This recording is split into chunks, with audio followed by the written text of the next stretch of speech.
Hello everyone, and welcome to yet another stream in what we're going to be calling Chud Watch. I think that's a good way to brand the Chud streams we do. Welcome to Chud Watch. Unless that's already taken. I googled it and couldn't find something, but it's possible that already exists, in which case I'll have to come up with a new name. Hello Sushi Mom, Maya is bored, Blightning Helix, Baja of course in the chat. Arcana Stamber Blackwell, Untied Shoes, 8 Crimson 8, says, guess what, I'm sick, apparently I have some sort of ear or sinus infection that caused inflammation. Oh, McLippy, thank you for gifting 5 Tier 1 subs. I appreciate that. Doctor also said something about lockjaw, but I don't have tetanus, so anyways, got my meds including pills, the width of my pointer finger, but I hope you are all doing considerably better. Sorry to hear about that, Crimson 8. That sounds rough. Very sorry. Welcome Cotton Candy 903 for your first stream. I hope you have a good time. We're going to be doing some fun stuff today. Holt, or Eartholt, not sure which. Thank you for continuing your subscription. So welcome everyone. Today we have multiple things to cover. We're covering Sargon, we're covering the quartering, we're covering various MGTOW channels. We have Tate Speech. We have the Nickeling, as I like to call him. We have plenty going on, so hope everyone's having a good weekend so far. It's only Saturday, but, you know, midpoint of the weekend. Hope it's going well. If we are here with 50 bits, don't have the money for gift subs. Thanks for the 50 bits, though. I appreciate that. Hello, Bumble Homestead. It is Chud time. Welcome to Chud Watch. Chud Watch. I need to get a graphic or something that's like Chud Watch. That'd be good. Nothing funny about the tools of capitalism. Dude spanking dudes. Please no quartering. We watch him so much. That's the entire... Yes, we watch him a lot. We watch many things a lot on this show. Sorry to hear about that, Iron Gullet. I hope the vibing goes well for you.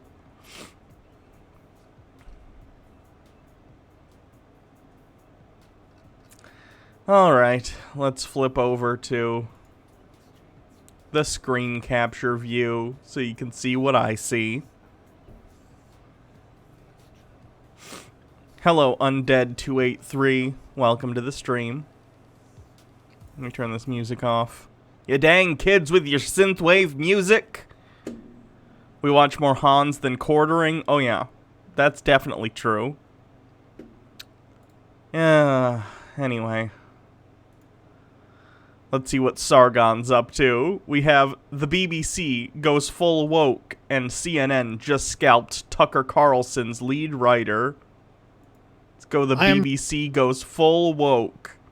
I'm guessing they did something that was not anti-gay or something, and apparently that's woke to Sargon. Really starting to despise the fact that I'm forced to pay for the BBC. Look at this. BBC Music Magazine columnist calls for crudely jingoistic songs like Rule Britannia and Land of Hope and Glory to be scrapped from last night of the proms because they're insensitive in the wake of the Black Lives Matter movement. Well, were they not insensitive before Black Lives Matter? And why would I care? Context and understanding what's happening in society. I can't be arsed to do that. Fucking what? Like, I don't care if Black Lives Matter finds that insensitive. But Richard Morrison, who studied... Sargon, we know you don't care about anything that anyone finds insensitive. It's like a key aspect of your grift. Music at Cambridge, blah, blah, blah, blah, blah, said that the toe-curling, embarrassing, anachronistic farrago of nationalistic songs should be replaced with a more reflective finale which doesn't provoke offense or ridicule. No. Not even... Sargon doesn't like that nationalism isn't in vogue anymore. Tear. Slightly. I know you don't like it, but believe it or not, this is one of those sort of staple parts of modern British culture, and this is, again, historical songs that are anachronistic now, but are the connection that this ceremony and these people have with their own past I know it's hard to understand, and I know for the sort of, cosmopolitan, middle-class, university-educated types, it's quite difficult to accept that... All you educated people just don't get it. You don't understand that me, Sargon, a poor person... Sargon has a net worth of almost $1 million, by the way. He's not this working-class schlub he likes to present himself as. He is an elite, for the record. So don't ever buy his bullshit when he says, oh, what the elite, the cosmopolitan elite won't tell you. Sargon, you're talking about yourself. Sargon, you're a wealthy person. It's fine if you're fine with being wealthy, that's great. But don't act like it's something you're not, Jesus. Patriotism isn't just bad, and it's not just wrong. And there is actually some... It depends upon the context in which the patriotism is used. Blind patriotism that only says, this country is great. Rah, rah, rah.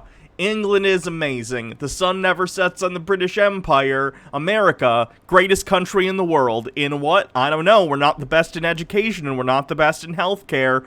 But, I don't know. We got a lot of guns, so we're number one. This kind of blind patriotism that completely ignores the issues within your own country are bad, Sargon. Those things are bad.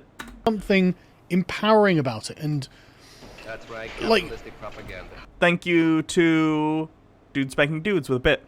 I was gonna say this if Kanye, though, somehow became a candidate, people better not vote for him as a meme. Yeah. I'm sure there's gonna be some idiots who vote for Sargon, but it would be a bad call. Mickey the Ficky, thank you for following also.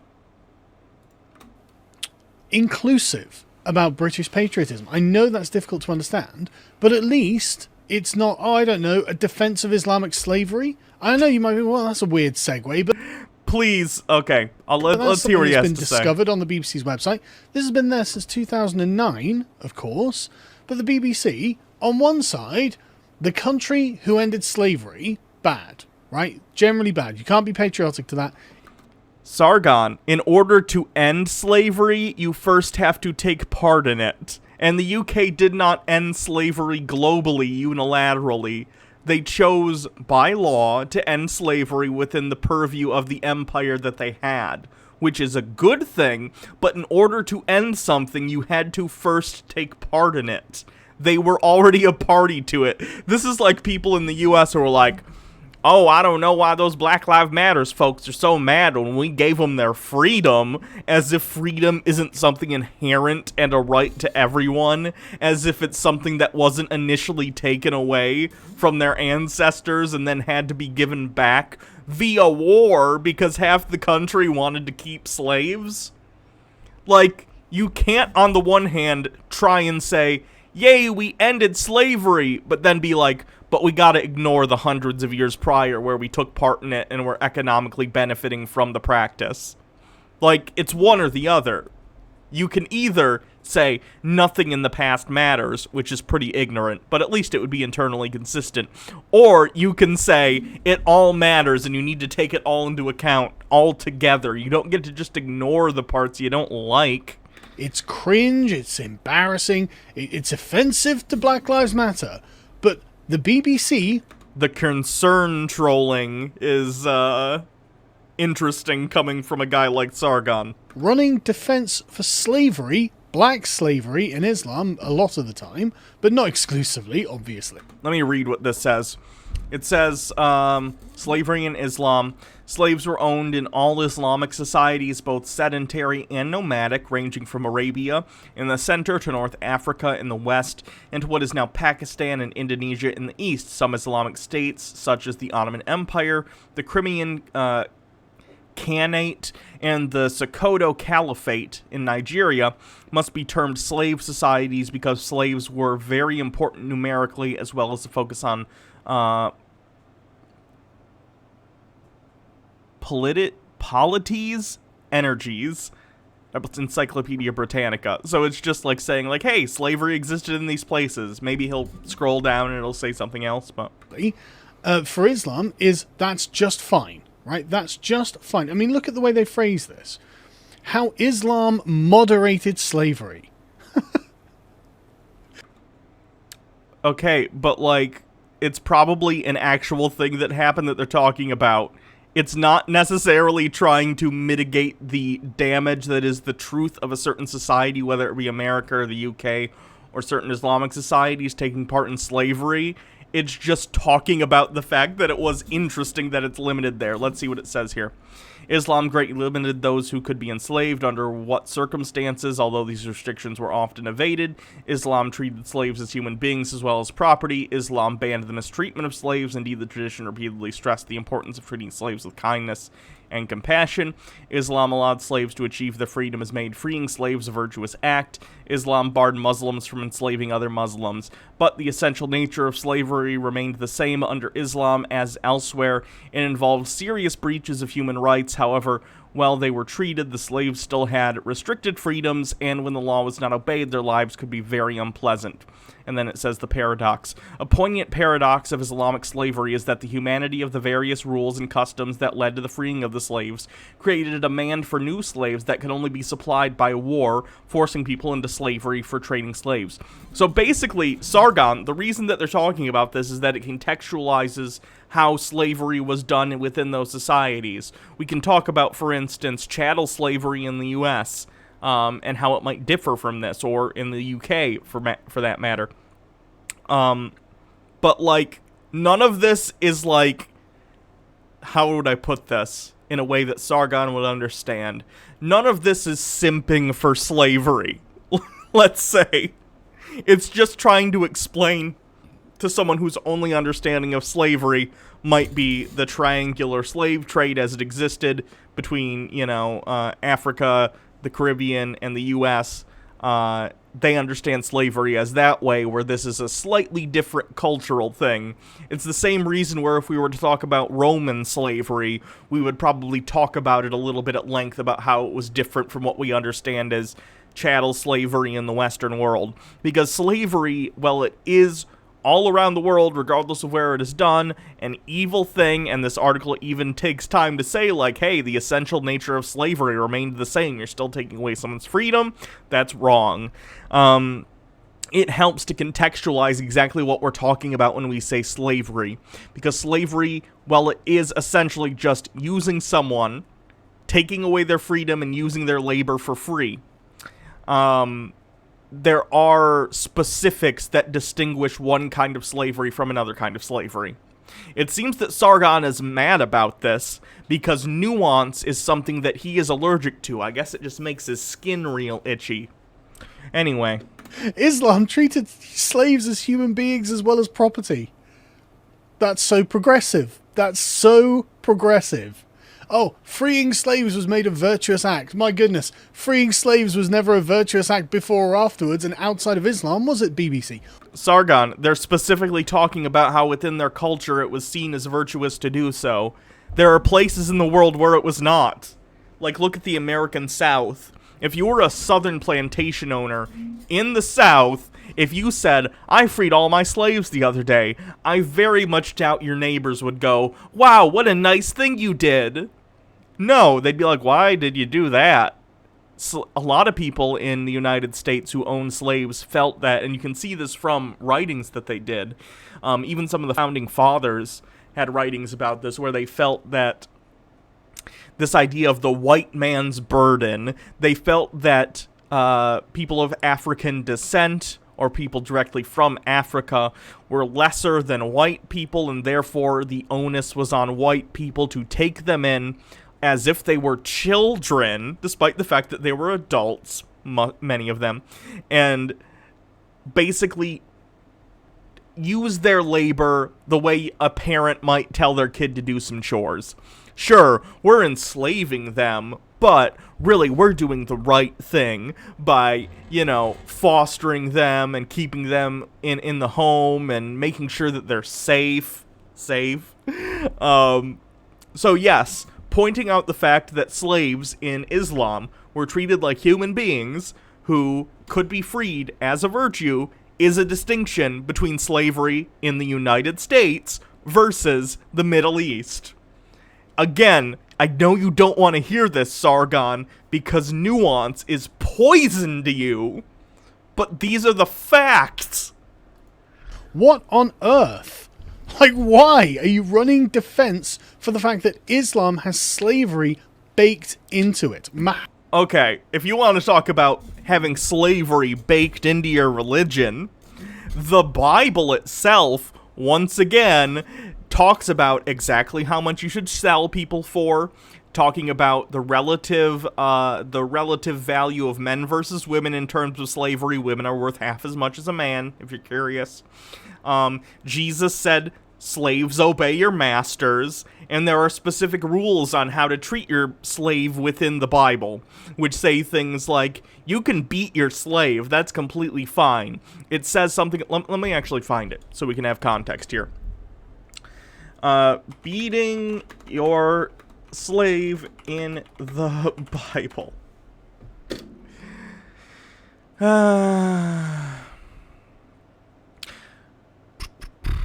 When a master strikes his slave, male or female, with a rod and the slave dies under his hand, he shall be avenged. But if the slave survives a day or two, he is not to be avenged, for the slave is his money. So you can beat a slave so hard that they can't get up for 2 days, and the Bible says you're fine. The Bible says you're fine.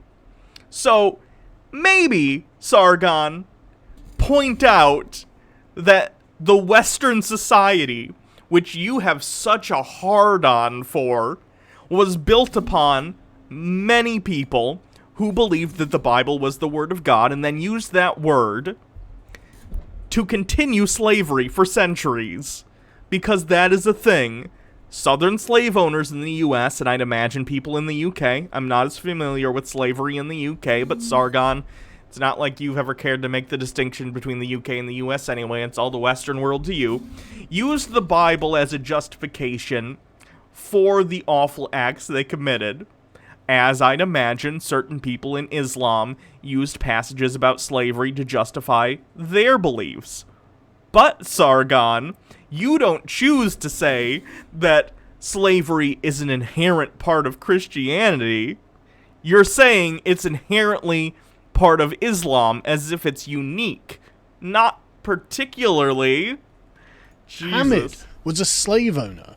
There's a statue of Muhammad in is it the Library of Congress, or one of the famous American halls of government has I'm not trying to do whataboutism. No. Slavery in both Islam and Christianity are wrong. My point is that Sargon is inconsistent in how he applies this kind of thinking, considering that this article, which he's saying is justifying Islamic slavery, it's not. It's literally trying to clarify how Islamic slavery was carried out and how those who enacted it felt about the slavery. It's just an informative article. It's not saying, so this form of slavery is better. It doesn't say that. No one should try and say one form of slavery is better than the other, because it's not worth it. It's a stupid thing. And no one is saying that. Sargon is so upset that this article is explaining the distinction between chattel slavery in the West versus how it was done in Islamic states. And he's mad that there's a difference. I'm not saying Islam was better. Slavery's fucking slavery. It's wrong no matter what. My point is, he doesn't feel, I'd imagine, that slavery is baked in to Christianity in the same way that he says that it is baked into Islam, despite the fact that both religions do this. Both religions have slavery in their holy books and justify it within the pages of them. The statue of Muhammad, as well as other historical lawmakers. Is that statue, I mean, A, that's offensive to Islam anyway, but B, the man owned slaves and said that black people look like raisins. So does that get torn down, or are we not going anywhere near that? What? There are no statues of Muhammad, which you just said.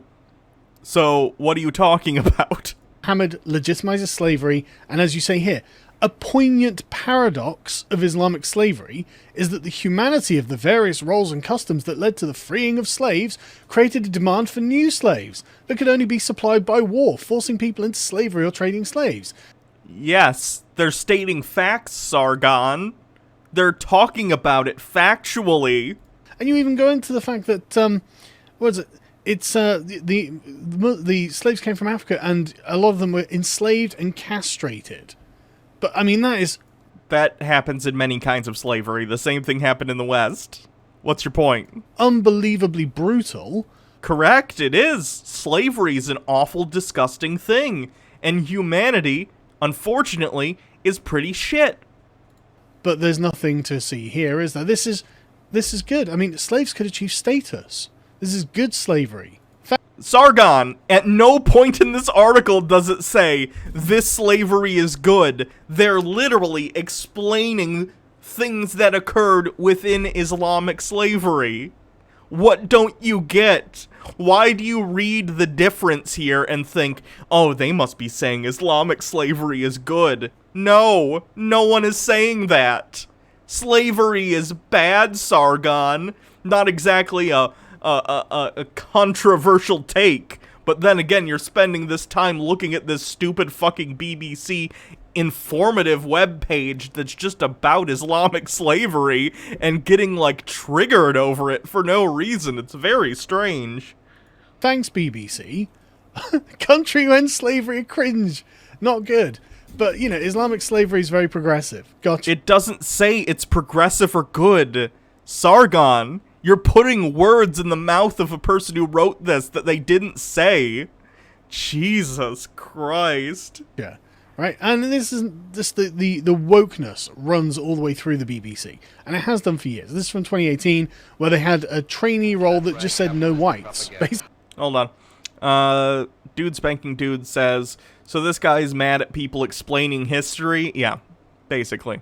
Basically, in the criteria for the job with BBC Newsbeat, it states the traineeship is only open to candidates from a black, Asian, or non-white ethnic minority background. Elias in Wonderland, thank you for following. I would have thought that would be illegal in this country. I honestly would have thought that would have been an illegal thing, but apparently it's not. Apparently it's fine, and when challenged on it, the BBC's like, well, we need this, otherwise we're never going to hire non-white people. And it's like, well, why is that? I guess it's something to do with your own bias. And it's interesting because of their own diversity thing, they say... It could be that they're getting not enough applicants who are people of color. That's probably why they put it in the thing. Equality of opportunity is at the heart of our recruitment process. You'll be judged on your suitability for the job and nothing else. But what they don't say is that your race might be a part of your suitability for the job, which is pretty staggering for like a trainee like engineer or the editor or whatever it was. They're literally trying to expand the kinds of people who come in and apply for the job, Sargon, because they're trying to be less homogenous. It wouldn't make sense for them to try and be less homogenous and then have a bunch of white people come in, which I'm sure they already have an abundance of at the BBC. So, but anyway, it doesn't matter. The BBC is riddled with wokeness. And so I was listening to this podcast, No Country for Young Women, where thank you for subscribing, Elias in Wonderland. Young women with great educations sit around and fail to understand why people hate wokeness. In this, they are addressing the Karen problem. You can see it's called there, white women's privilege. Now, it's not just white women, it's older white women who have got something to say and are going to wag their finger at you. And the conclusion that they came to, and this is just great, the conclusion that they came to in this is that they should just shut up. Not even joking, that's actually what they... Okay, yeah, because normally Karen, when we use the term Karen, it's not literally about any white woman with an opinion. It's about people who complain to a manager for very stupid things, or scream at employees, or refuse to follow the law because they think it doesn't apply to them. It has a very specific meaning, Sargon. We watch Karen videos on this channel relatively often. We do that in Sovereign Citizen stuff. And there's sort of a similar string of privilege and entitlement that runs through that kind of person. And it's kind of like porn. I can't exactly put my finger on it, but I know it when I see it. They literally say that they should just be quiet and go away. Essentially, it's telling the Karens to cancel themselves. Now, this provoked a great deal of outrage, but I was like, well, hang on a second. Let's explore this. This is getting firmly into the, alt-right misogynist territory, isn't it? That's right, capitalistic That's where I'm told that I am all the time. Let them cancel the Karens and see what happens. Livlin, thank you for, or Livelin, I'm joking, of thank you course. for hosting me. But and well done to who was it? Who's the Tory? Ben Bradley. That was right. A Mansfield Tory MP called Ben Bradley. Good. Oh, an MP decided to cancel their TV license. And it's a stupid political stunt. I canceled my TV license. Really? Did they get rid of all the TVs in their house and all the screens, including their phones? Because if you have any of those in the UK, you need to pay your TV license. So either she's literally gotten rid of every screen in her home capable of either receiving broadcast signal or being connected to the internet, because if you use the BBC iPlayer, that counts as well. Or she's refusing to pay a license fee that you have to pay in the UK, which would be illegal. So, good for you, mate, for making a noise about this. Because hello, this Livelin. Like, I mean, how you doing? We're just sick of white women. Can white women shut up? Is that Sargon, why are you being intentionally obtuse? Karen does not mean all white women. Karen means, oh, I don't know, someone who calls the police because a black person is in their vicinity and just hanging out at the park, minding their own business. A Karen is someone who gets something wrong on their order at a restaurant, and instead of being an adult person and just being like, excuse me, I'm sorry, I actually ordered whatever, they go, excuse me, I ordered this without pickles. I demand a refund. That's what a Karen is, Sargon. You must know this. So why, pray tell, might you be showing this as if it is something else and as if they're telling all white women to shut up, despite the fact that, by the way, the women he's talking about who are part of this podcast are white. So what the fuck do you Sargon, how much do you think you can get away with being disingenuous before people are like, wait a minute, that's not what that means? Acceptable? Is that what the BBC puts out in its podcast now? I mean, this is just... it's so far gone. I don't even know where it stops. But today, the BBC came out and said, oh, all our staff should use trans-friendly pronouns. Good. So they should make sure, just like on Twitter where they put it in their bios, they should have at the end of all their emails, just to make sure that nobody accidentally misgenders someone. And what's really interesting about this, right, out of 22,000 employees, the BBC has apparently more than 400 employees that self-identify as transgender, according to their own internal surveys. That makes about 2% of the total population, which makes them massively overrepresented. Oh no! Overrepresentation of trans people? A whole whopping 2%! We can't have that. Now only 98% of my entertainment is going to be cis-normative? What? I mean, they're going to be like 0.1... Let me see. I don't even know how big the trans population is. What? I think it's like 1% or something like that. 1% of the population is trans. 2020. 0.6%? Let's see. A statistical range of 1.2 to 6.8% of the population identifying as LGBT in general, and 0.6% is transgender. That's interesting. So 2%. That's pretty good, BBC. That's pretty good. 1% of the general population. I mean, just think about how many people you know, and then how many people... Sargon, you don't know a lot of trans people, because I know for a fact, for instance, I'm a trans individual. I wouldn't go within 100 fucking feet of you. You're a creep. Why would I go near you? You're an asshole. How many transgender people you know, and work out what percentage of just the people you know are transgender. How many do you see around in daily life? This would be like Sargon saying, like, let's say he lived in some backwater in I don't know, in the north of England somewhere, and him going, I don't see any black people in my day-to-day life, so why are there so many on the telly? Sargon, have you considered that you in particular don't know a lot of trans people because you're a shitbag transphobe, and so no trans people want to get to know you? I'm sure you know a lot of people. You're an internet personality. You're like a known person. Presumably you know a lot of people.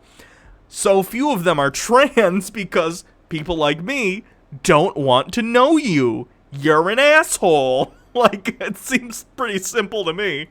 It's a tiny proportion of people, and yet the BBC has 400 working there because of these affirmative action policies. What? I very much doubt BBC put out a fucking thing that's like, we need more trans people. We need more trans people working here. No, doubt. Woke, they're specifically trying to get these sorts of people who are in favor of the woke agenda. And I imagine that a lot of trans people... The woke agenda, aka not being treated like shit as a trans person. Oh no, I can't misgender trans people and not have people yell at me. I'm being oppressed. Sargon, stop whining. That'd be great. Now who's the snowflake, Sargon? Oh no, a whole 2% of the people working at the BBC are trans. I'm melting under the oppression of this 2% trans people.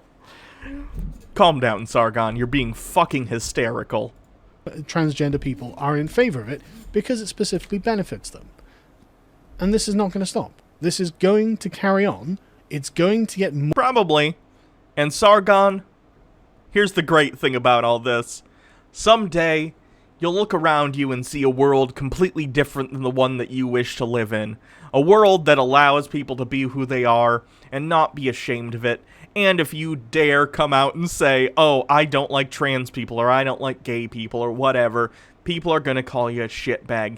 And you'll look around as an old man alone with no one around you who cares because you're such a bitter cunt. And you'll realize, maybe, even for a moment, that you were wrong.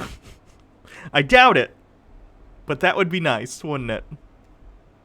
More and more woke, because nothing satisfies the transgender activists. I mean, the same day... Thank you, CJ Oracle. Baja got me this top. The BBC is institutionally transphobic. The BBC is institutionally transphobic. Blah, blah, blah. What are you talking about? What institutional transphobia can there be when they're advising, it's just advice at the moment, advising all their staff to use trans-friendly pronoun? That's a step in the right direction. That's great. But I don't know enough about the BBC to say whether or not they have issues with transphobia. I really don't know. The BBC is institutionally transphobic. You're a moron, right? But what this comes from is the BBC quietly dropping 4 LGBT plus charities from its transgender support page. Now it's empty. Yeah, I wonder why that is, right? I wonder if it's anything to do with the fact that the BBC is getting a budget cut. I wonder if it's anything to do with the fact that they're literally closing 450 posts. I mean, Sargon, that would have to do with the more conservative parties in the parliament, which are probably the people that you back. Actually, you back, like, super right-wing people. But people more on your side of the spectrum, let's say, are the people who want to cut the budget of places like the BBC. Victoria Derbyshire lost her job as well, but they're not donating to transgender charities. It must be that they're transphobic. It must be that they hate trans people, even though trans people... Yeah, he was a member of UKIP, which is like a far-right party. And the year that he ran for UKIP, they lost most of their seats in Parliament. Good job, Carl. Massively overrepresented at the BBC. It's insufferable. It's stupid. It's beyond stupid. And I'm just so tired of it.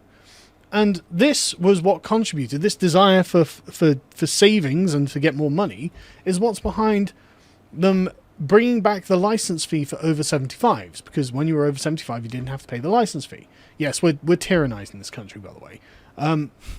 And yet the BBC have done it, and the Conservative government said, look, we have threatened them, saying we will decriminalise non-payment of the license fee if you do that. This is something that we can do, and we will. Let's see if that's they... tough.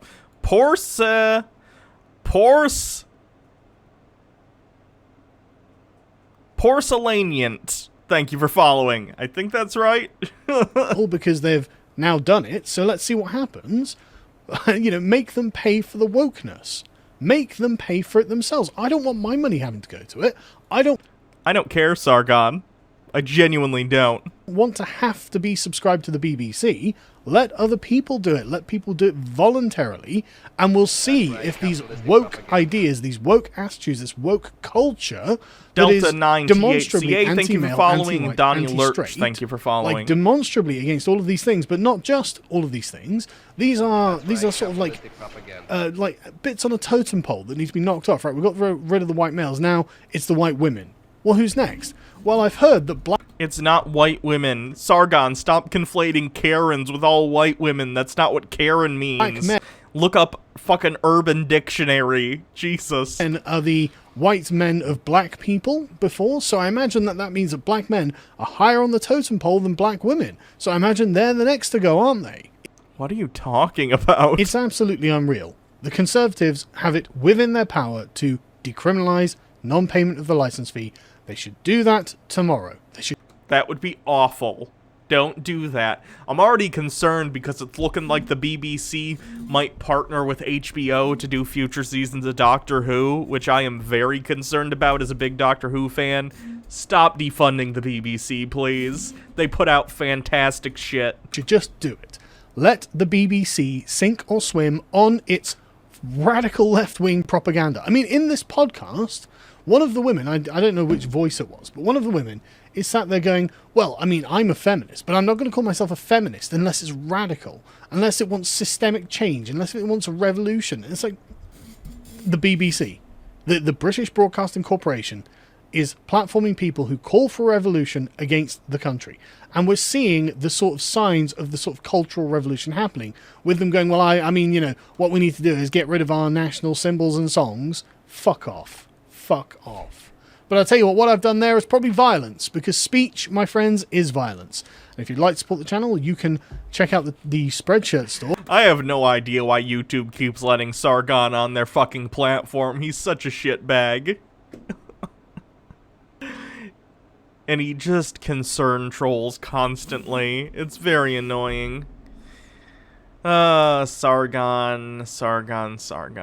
It'd be nice if someday Sargon stopped making money from the grift, but there are always, unfortunately, going to be reactionary idiots willing to pay to hear people scream about things that they are uncomfortable with. Anyway, because like this bit, he makes them money. I don't think he gets ads on his channel anymore, so they don't. They're basically hosting him for free. So that's a choice that they're making, but hey. Whatever. Sargon makes up a problem in his own head, then gets really angry about it. Yes, he does. It's his MO. But, you know, what are you gonna do? Let's see. What is Robert Storms, aka the Nickeling? He's like a Diet Coke the Quartering, have to say about the Batwoman recast. Batwoman goes full woke with new cast. Let's take a look. Well, guys, WB and CW have chosen their successor for Ruby Rose's Batwoman. And you know what? I kind of saw this coming, to be honest with you. Isn't that right, Jimmy?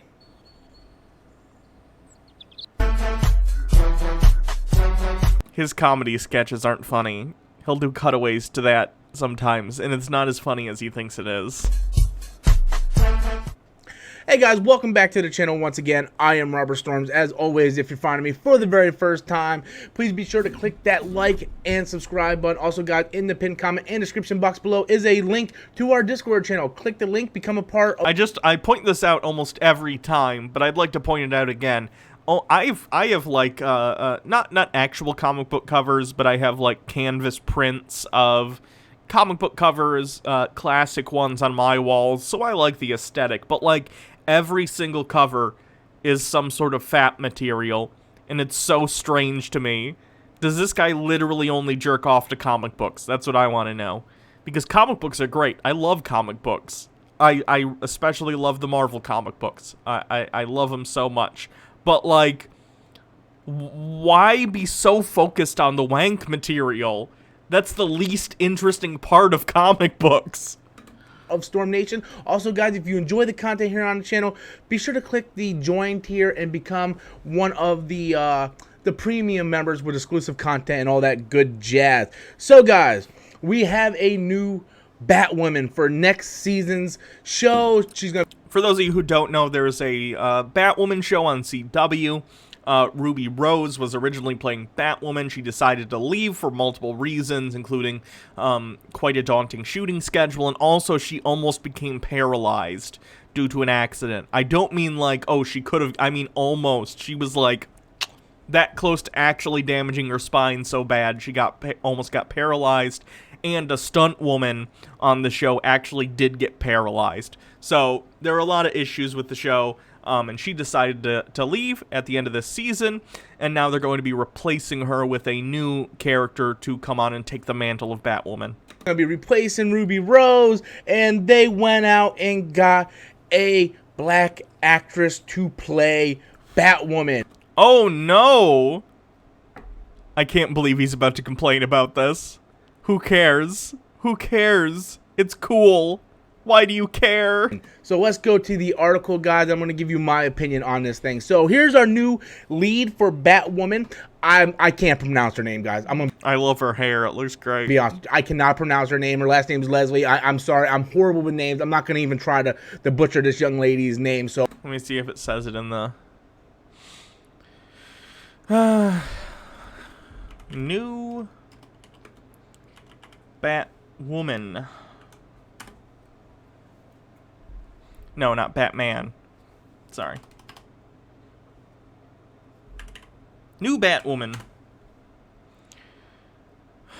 Yavica, I would guess. No, Yavacia? Javacia. No, I can't do it either. So I do apologize for that. Jacavia, I think it is. Again, Jacavia, I don't know. I don't want to butcher her name. But this is coming from Variety. Javicia? Okay. And this is a quote from her down here. And by the way, I just want to say, she is a beautiful, beautiful woman. By the way, he also, he says some creepy comments in some of his videos about the female actresses that are in things. Like, she is beautiful. That's fine. But, like, he gets creepy sometimes. Let's see if we actually get there.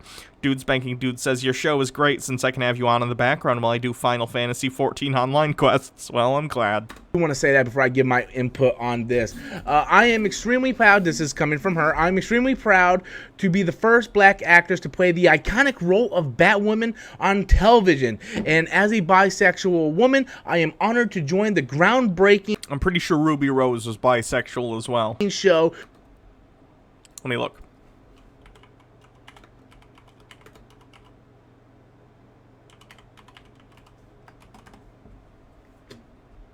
Oh, no. Wait. Just lesbian? Were they just a lesbian? I'm pretty sure they go by they, if I remember correctly.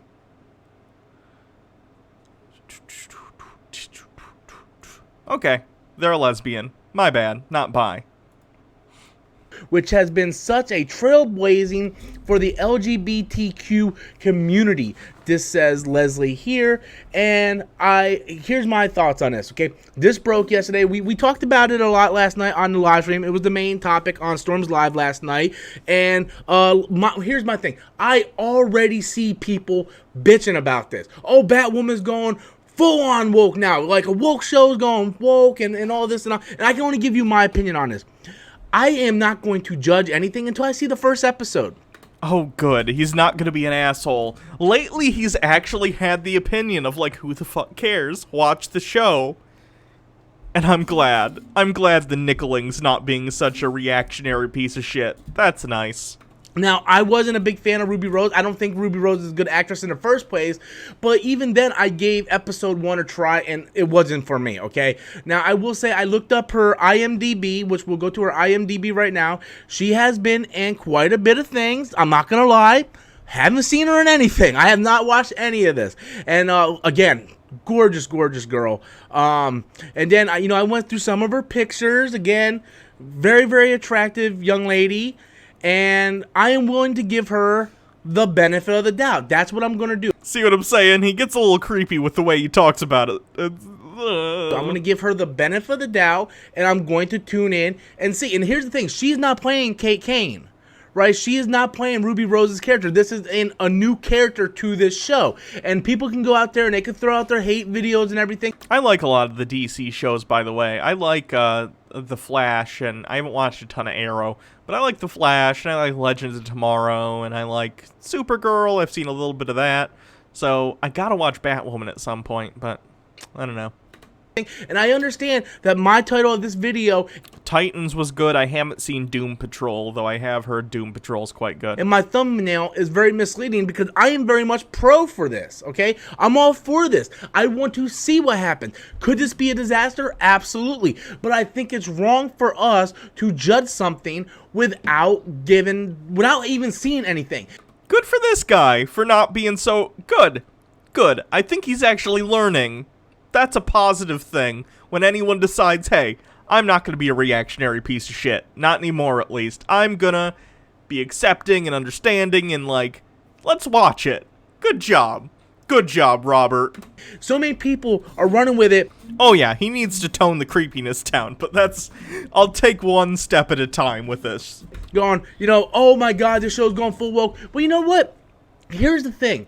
How many young girls out there who are of color, whether you're Hispanic, black, or even Asian, or Indian for that matter, a young girl of color who would love to play Batwoman. It's like, oh man, I wish I was Batwoman, but I'm not because I'm not white. This gives them something. He actually understands representation. Good job. Good job. This gives them something. Just like Black Panther. That's right. Black Panther represented something different to the black community. This also represents something. Like, so many people hate Rey in the sequel trilogy. But what about all those young girls who love Star Wars that want to see... I'm gonna cry. He's learned so much. Good job, Robert. Good job. themselves represented on the big screen. Oh, I can be a kick-ass Jedi now. People are so in tuned with, oh my God, woke this and woke that, and SJW and SJW, and yes, it can get overwhelming. 2016 Ghostbusters, they're hitting you over the head. Supergirl hitting you over the head. Even Batwoman season 1 hitting you over the head. And full disclosure, The like ratio is better than I thought on this. It's 245 to 49. That's pretty good. yes, this could be hitting me over the head. But you know what? Instead of coming out and automatically doing a hate video, which so many other channels are doing, and probably making 5 times the amount of views that I'm doing, I'm actually coming out here and go, guys, pump the brakes. Let's check it out and see, and then judge.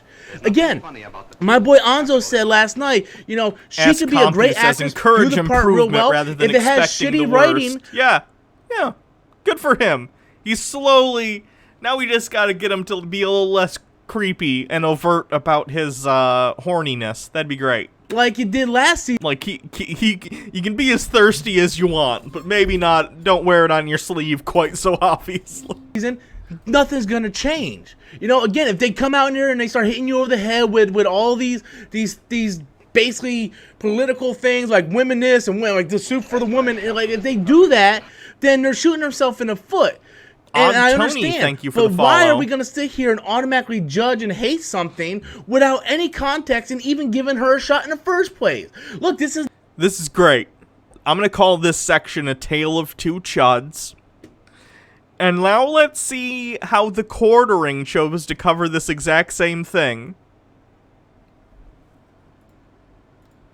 So we've seen how the Nickeling has changed and how he's, like, understanding of how inclusiveness can be a great thing, and to at least, if you're going to complain, wait until the show comes out and watch it before you sound like an idiot. Now let's see how the Quartering handled this. I need you to fix his suit. The suit is literal perfection. It will be. When it fits Black. a woman.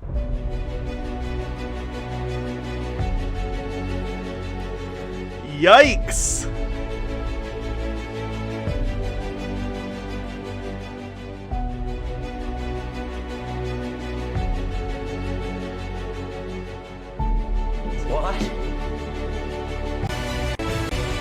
What's going on, everyone? Jeremy here from the Quartering, and finally, we have a Batwoman replacement, and ooh, doesn't check all of the boxes. Now, here we go!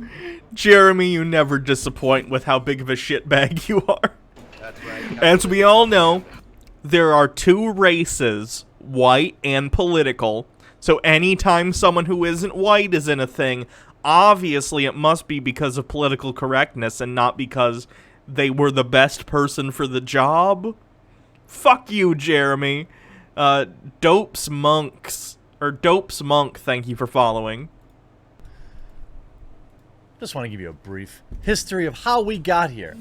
Now, I covered Batwoman quite a bit last year, a show that was plagued by some of the worst writing I've ever seen.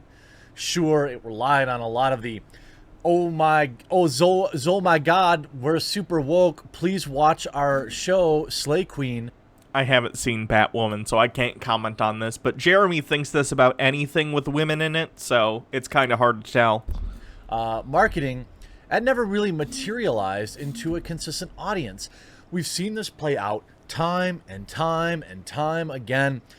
A very specific example, how about the latest run of Doctor Who on BBC? Oh my goodness. The latest run of Doctor Who is many things. It's not super woke. They mention that the Doctor is now a woman sometimes, or use it as a joke, but, like, it's not the main thing going on. Which ran on the, we have a woman Doctor Who, please watch our show. That's not how any... Did you even watch it, Jeremy? That's not what the show was about the last 2 seasons. There's plenty of things to criticize about the last 2 seasons of Doctor Who. We could have a whole conversation about that. But the fact that Jodie Whittaker is playing the Doctor is not one of them. The problem is with Chibnall as the showrunner and some of the scripts that she's been handed. So, but also was plagued by terrible writing, which led to the worst ratings in over 20 years for the show.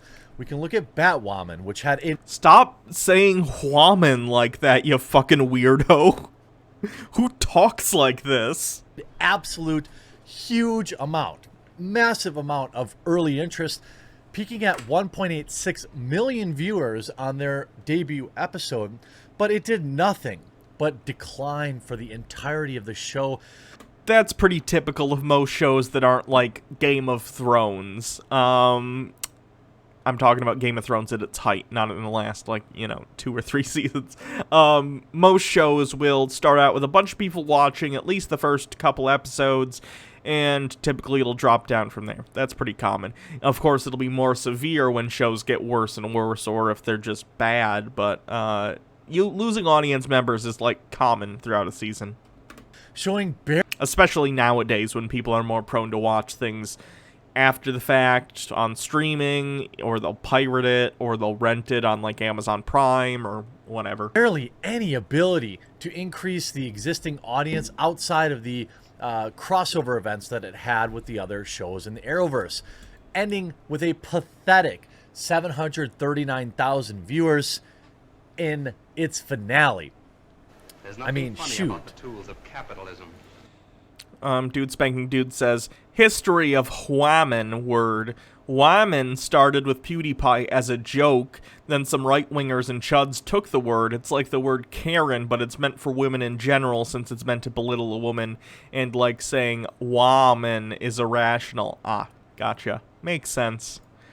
I get more viewers than that every day in my basement. I mean, I'm just saying, and I've got zero budget. Well, close to zero. I mean, I've got to buy, sugar-free Red Bull and pay an editor once in a while, but...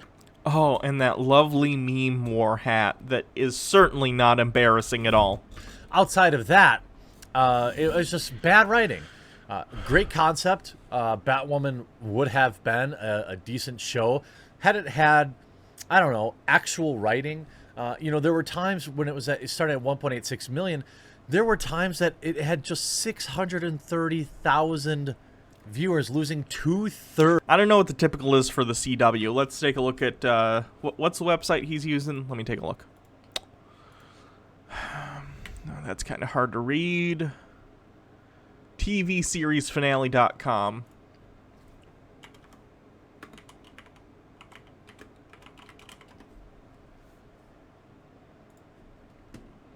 Let me see what we can find. I don't know. Let's look at Legends of Tomorrow.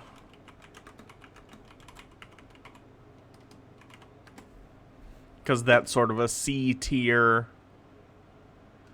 L.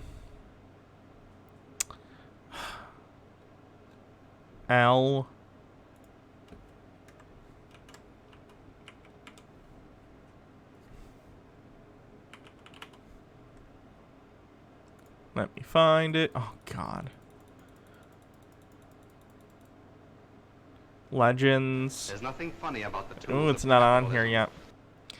Let me look. Legends of Tomorrow ratings? That's not what I'm looking for. The CW had their own streaming site where you can watch all their content for free on demand within hours of it airing. No TV provider required. Yeah, that could be a thing too. Viewership. There we go. The latest TV ratings, DC's Legend of Tomorrow closed out Season 5 with 729,000 total viewers and the same 0.2 demo rating it was reported all season long. So basically, this Legends of Tomorrow show, which includes a cast of all kinds of people, it has, you know, men and women and all sorts of stuff, is keeping roughly the same amount, and they're in their 5th season, which you'd think would be higher if they were going to... Let's see... Here we go. That's great. So this season started off with a 1.352 because season openers are typically higher, and then it drops down into the 700s. In the middle of the season, it gets down into the 600s, and then 7, 6, 7, 7, and ended on a 7, which I think is even 0.739, 0.7, yeah. Batwoman ended with a stronger finale audience than Legends of Tomorrow, and it's on its 5th season. So, Jeremy, you can't just look at one show in a vacuum. You need to actually look at the other shows on that channel for a similar demographic, and Batwoman demographics are going to be very similar to Legends of Tomorrow. Superhero shows set in the DC universe. Thirds of its audience. Why do you lose that much of an audience? It's simple. Because that happens to literally every TV show. We could pick like random TV shows. Let me see what we got. I don't know.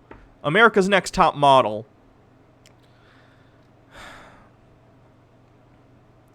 Where is the ratings thing? Series has not ended yet. Gotta find one that's ended. Let's say Alf. Although that's gonna be a little different. That was like 30 years ago, so... Why are there not ratings on the thing like there were for other shows? Animorphs. God damn it. Where are the ratings? Let's say The Flash.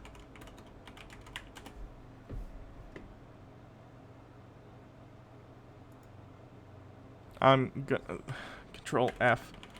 The Flash. There we go.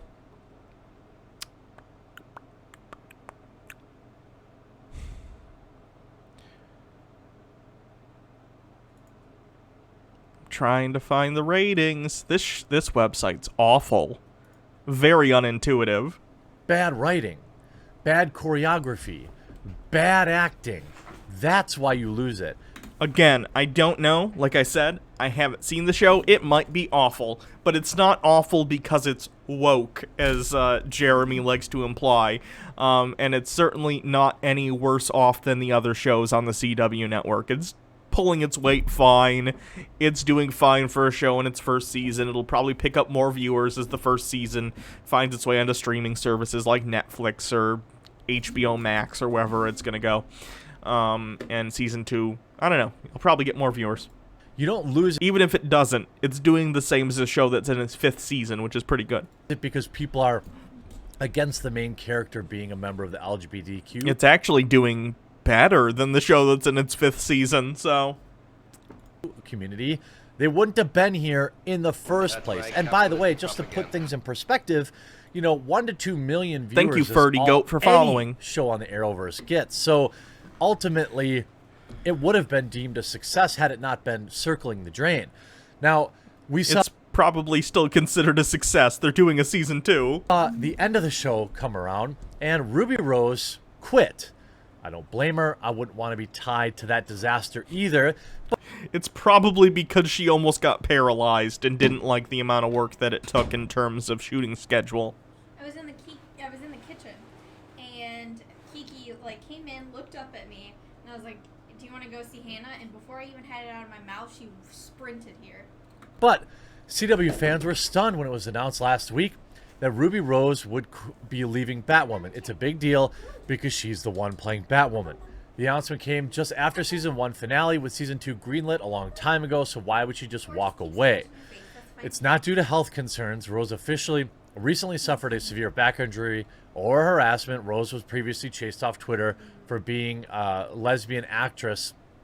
That's an unfavorable representation of what happened. Jeremy never likes to own up to the fact that him covering things in such a negative light and talking about how bad wokeness is, he really doesn't feel that there's a connection between him doing this shit and the fact that people on Twitter get treated like shit whenever he covers them. Does he really not get the A to B on that one? His chud audience listens to what he has to say, gets mad, and then goes on Twitter and screams at people. This has happened multiple times, Jeremy. You got banned from Magic the Gathering tournaments because of this. Hello, come in. Yes. A wild Baja has appeared. Chat earned a hat because someone generously bought something off of our wish list for our kitty, which will be coming once Kiki and Charlie leave, or hopefully we put in an application to adopt. They purchased the cat tinfoil hat. So thank you, whoever did that. We appreciate it. She was chased off by her own woke people, by the way. I think they were saying she wasn't gay enough, but rather something more I very much doubt she left Twitter because enough people were bitching about her not being gay enough. basic. Variety sources say that Ruby Rose was not thrilled with the long hours required as a series lead, which led to friction on set. CW shows do run longer than most series these days. Thank you, Xandris. Xandris, does that mean that you're the one that purchased the kitty tinfoil hat? 'Cause And you rock. Batwoman specifically is a show that obviously shoots a lot at night, which can no doubt be disorientating. And yet the counter to this is, I mean, your lead in the TV show, long hours are sort of how it goes, and she clearly wasn't only cast or crew member working this long, so it's possible. Perhaps there was more going on here, but this is the reason stated. Even if other people were willing to go through that and could, as people on the cast or the crew or whatever, it's entirely possible that it just wasn't for her. There are multiple reasons she could have left the show. It's none of my business, particularly.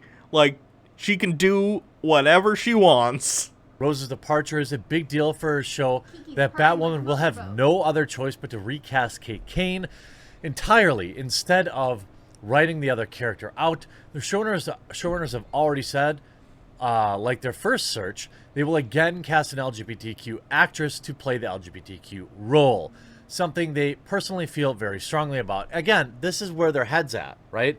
Instead of casting the best actor for the role, you make sure you hire the you're worried about their personal traits, which is dumb. I'm not saying Ruby Rose is a bad actor. Again, though, it kind of implies that you think that it's impossible for an LGBTQ person to be the best person for the role. Like, out of a pool of people who are, like, gay, whether they're lesbians or gay men or whatever, you're probably going to find people who are just as good or better for the role than people out of an entirely straight pool of people. I find her kind of stiff. My biggest experience with her was in the John Wick film, I think, right? She is mediocre at best in that. But, you know, her acting was not why the show failed. It was the writing. And regardless of what all the defenders on Twitter... Oh, thank you. Twitter would say. Now, they have announced that they have replaced her, and woo boy, are we checking a lot of boxes. We have a an actress that is basically unknown to most of us. She's been in multiple things. The other guy that we looked at her IMDb. She's been in many things. Batwoman has found a new series with Javicia Leslie, or Javicia, I'm not sure how she pronounces it, to step into the cape and cowl for the show's upcoming second season. Quote, I'm extremely proud to be the first black actress to play the iconic role of Batwoman on television. And as a bisexual woman, I'm honored to join this groundbreaking show, which has been such a trailblazer for the LGBTQ plus community, Leslie said. There you have it again. We're still only worried. Okay, at what point did they say that's the entirety of what they're worried about? It's worth commenting on. Otherwise, people would be like, hey, this isn't it interesting that we got a person of color playing Batwoman? That's not a thing. No one in the Bat family has ever been played by a non-white person before. That's interesting. And it is. It is interesting. You're still only worried about who they lay in bed with. Do Jake and I still live together? Jake and I haven't lived together in 5 or 6 years, no. I mean, I sincerely hope that you're interested in, you know, a good actress. When I looked up her Twitter account, I don't even know if this is her, but, I mean, she's a beautiful woman. I don't know if she can act. If this is her Twitter account, she only has 10,000 followers and isn't very active. Monk. Thanks if I for look the at her 48 Instagram, bits. I see her sporting feminism socks, which are feminist socks. So that's good to see. We've got the pride flag. We've got everything that you would expect to see from a particular actress being cast for their orientation seemingly exclusive. Oh my goodness. Again, Jeremy, why do you assume that just because it was a factor in her casting that it's the entirety of the reason? She's probably a fine actress. Why do you need to jump to the conclusion that it's impossible for this bisexual woman of color to be a good actress on top of the fact that she happens to be those things? You always do this, and it always makes you look like a jackass. Jesus Christ. Now, again, I don't think that Batwoman failed because Ruby Rose was a bad actress. I don't think that's the case. Now, Leslie will portray the new character in the show on the show named Ryan Wilder. She is described as likable, messy, and a little goofy, and untamed. She's also nothing like Kate Kane, previously played by Ruby Rose, the woman who wore the batsuit before her. With no one in her life to keep her on track, Ryan spent years being a naughty girl. Today, why you gotta be creepy, Jeremy? That's not what it says. It said she spent years as a drug runner, dodging the GCPD and masking her pain with bad habits. Why you gotta make it creepy, Jeremy? Aren't you like 40? Please stop. Ryan lives near her in her van with her plant, a girl who would steal milk for an alley cat and could also end you with her bare hands. Ryan is the most dangerous type of fighter, highly skilled and wildly undisciplined. She is an out lesbian, athletic, raw, passionate, fallible, and very much not your stereotypical all-American hero. I mean, who wrote this? I mean, have you never read like a press release on a show before? They're always incredibly like twee and like eye-rolling, but that's because it's a press release. It's because they literally said to the person who writes press releases for the CW, hey, here's what the character is, put it up in a little paragraph for a write-up. We're gonna send this to multiple press release places when we have them reveal who we've casted. Like, any show that has ever had a press release has this shit, and it's always weird, because that's not the way you're supposed to present the character.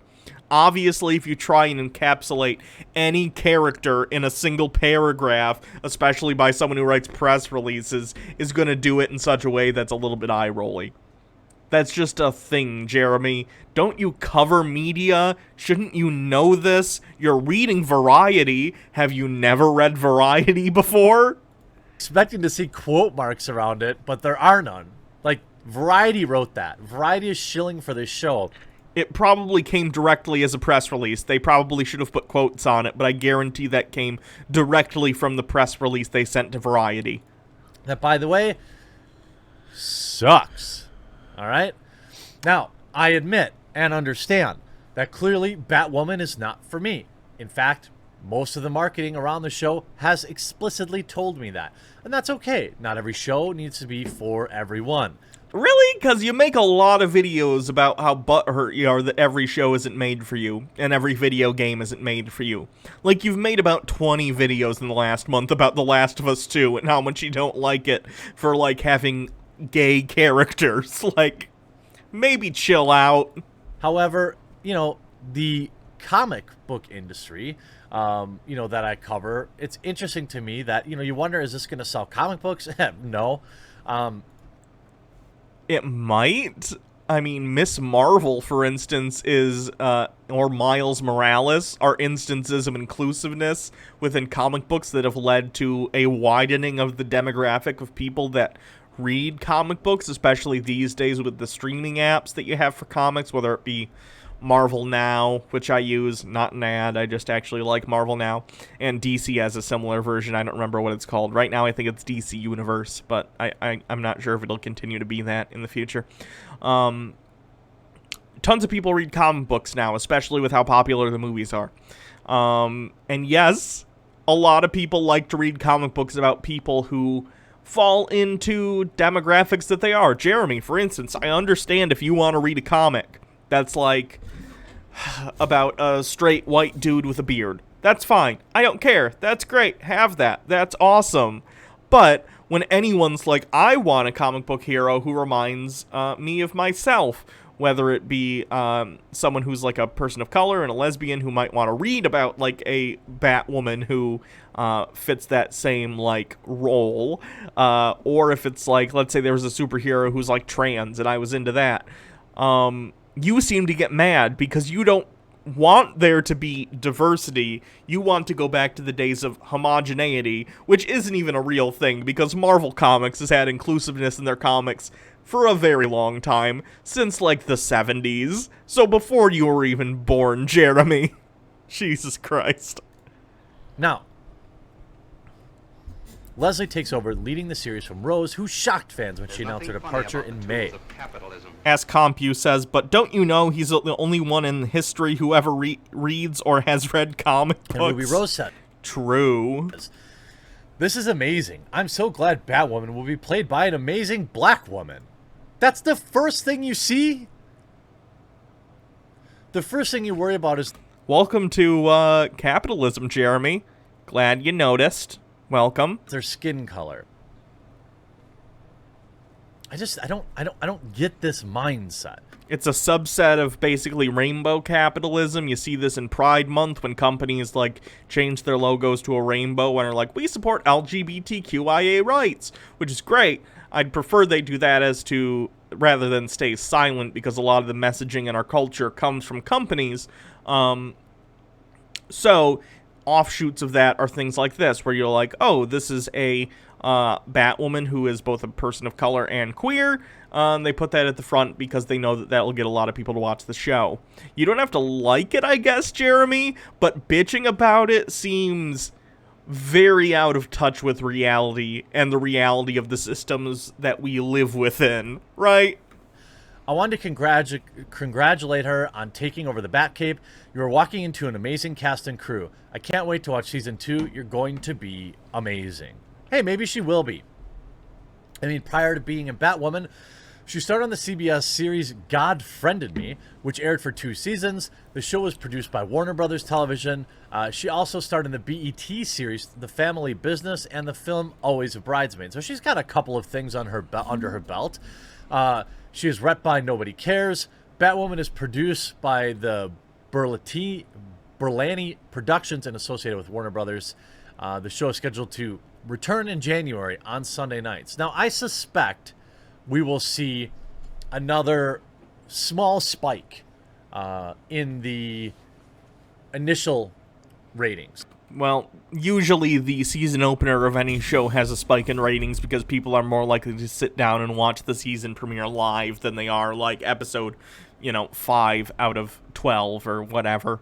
So I'm sure you will, but that's mostly because of the fact that it's the first episode of the season. But yeah, people will probably also watch because, oh, we have a new actress. If they didn't like Ruby Rose, for instance, maybe they'll come on and try and see if they like it with season 2 because there's a new lead.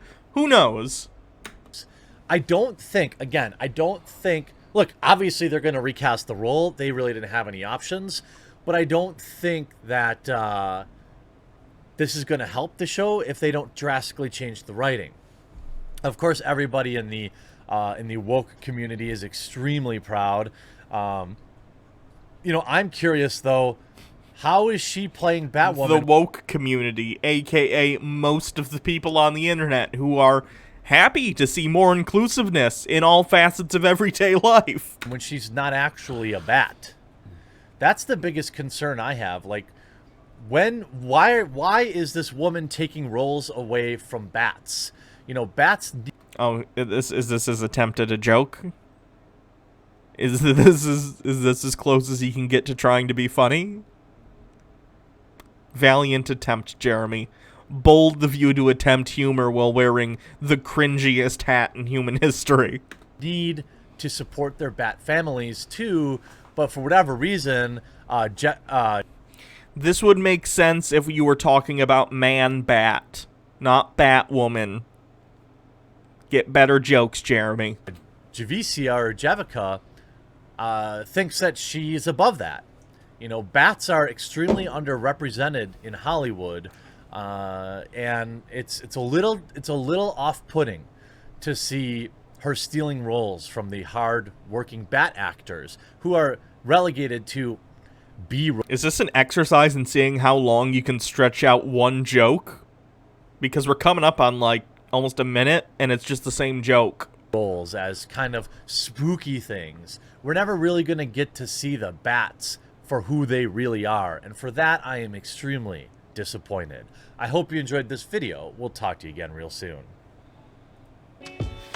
Oh, Jeremy, embarrassing as always. So, that's, I guess, a tale of two chuds. We have Robert Storms, who seems to be improving and genuinely, has a good opinion. Hey, inclusiveness is great, and before you bitch about this thing, why don't you go ahead and watch it? And then on the other hand, you, of course, have the Quartering, who is doing what he always does, complaining constantly.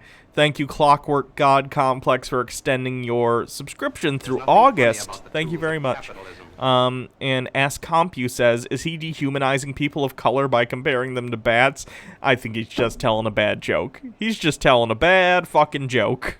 That's enough of the Quartering for today. Sorry to put you through him, but, is what it is. Okay, so we have Tate speech. Tate being a grifter who sells sort of self-help and how to be a millionaire business stuff. He's an ex-MMA fighter, and he is one of the most aggressively awful people I've ever covered on this show. He is, aggressively stupid and aggressively mean to people for no reason. So, what do we got? UFO seen in Bucharest. Oh boy. The true secrets to success. Dr. Horny should go to jail? I don't even know what that means. Skydiving is for dorks. That sounds kind of funny. Let's watch Skydiving is for dorks. Hopefully this won't be, overtly awful like usual. I mean, how vitriolic could you possibly get about skydiving?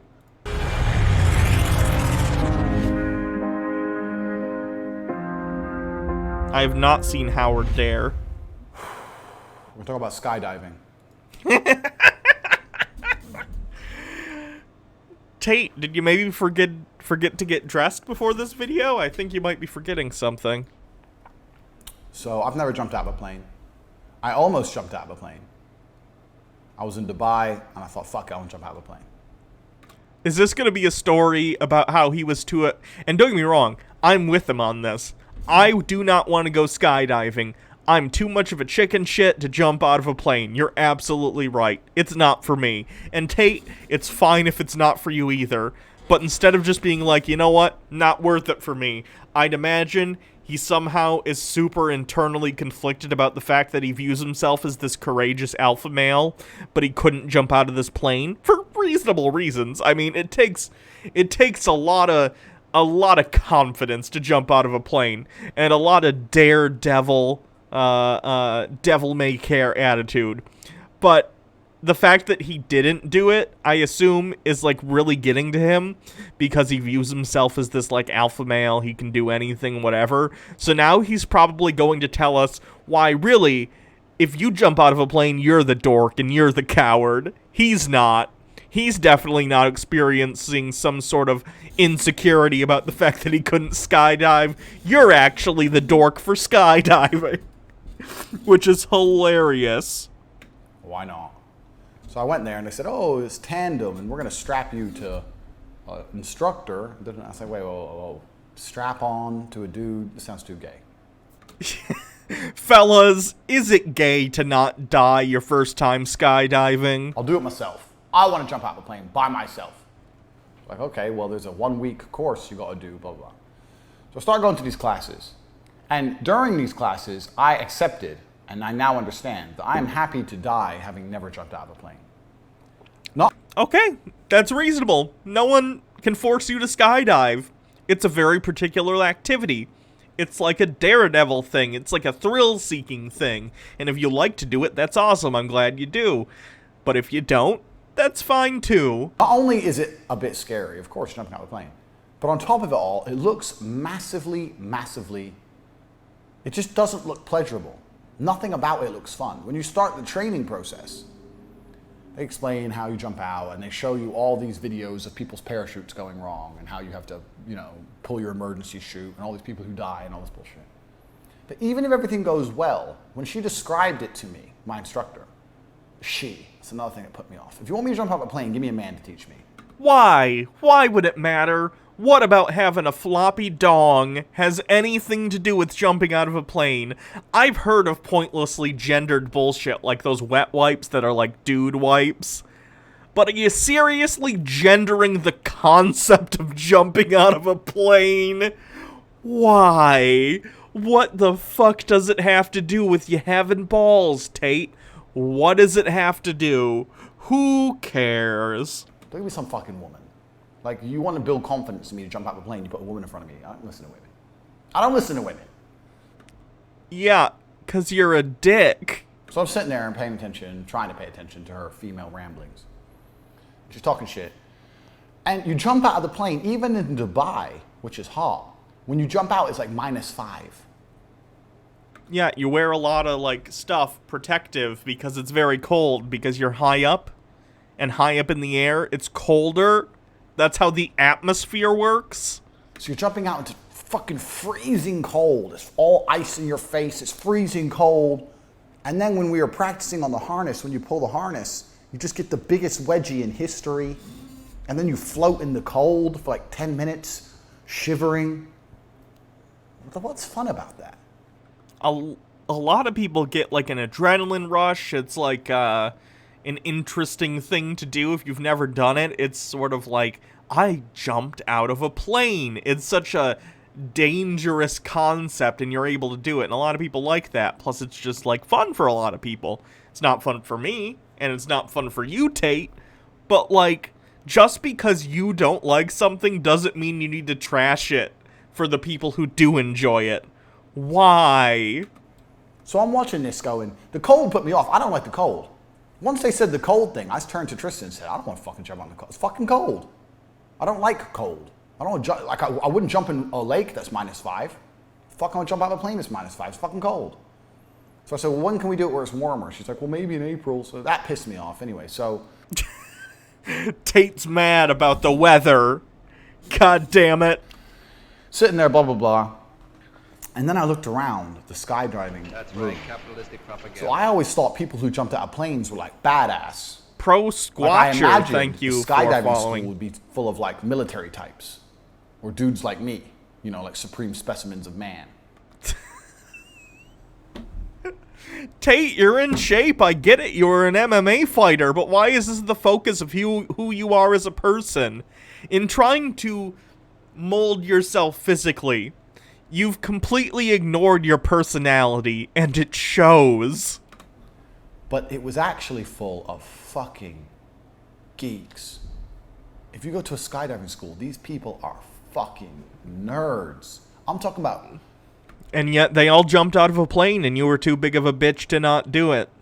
Weird. 20 full-grown men sitting around a TV screen looking at videos of their last jump where they were doing patterns, discussing patterns. 20 full-grown men look at TV. Tate, you were an MMA fighter. Did you never in your training watch videos of your previous matches and your coach went like, here's what we need to work on? See, I don't know anything about MMA or fighting, but let's say for instance he's like, see this hook? You need to tighten it up. See this kick? You need to make sure you're hitting here instead of here or whatever. Again, completely made up bullshit. But this is the thing in any sort of activity that's physical. You look at tape of things that you've done previously and you try and improve upon that. Jan Quoe Smith. That's the best I got. Thanks for following. Dude Spanking Dude says, here's the last of the bits, and here's some curated Stone Toss comics since we haven't seen him in a while. Oh, God. This is Nazi guy. Okay, we can look at those in a little bit. Screen. Hey, man, bro, look, yeah, bro, when you held his hand, you need to do the inverse flip, and then all of them running and getting on skateboards, and then skateboarding around the floor.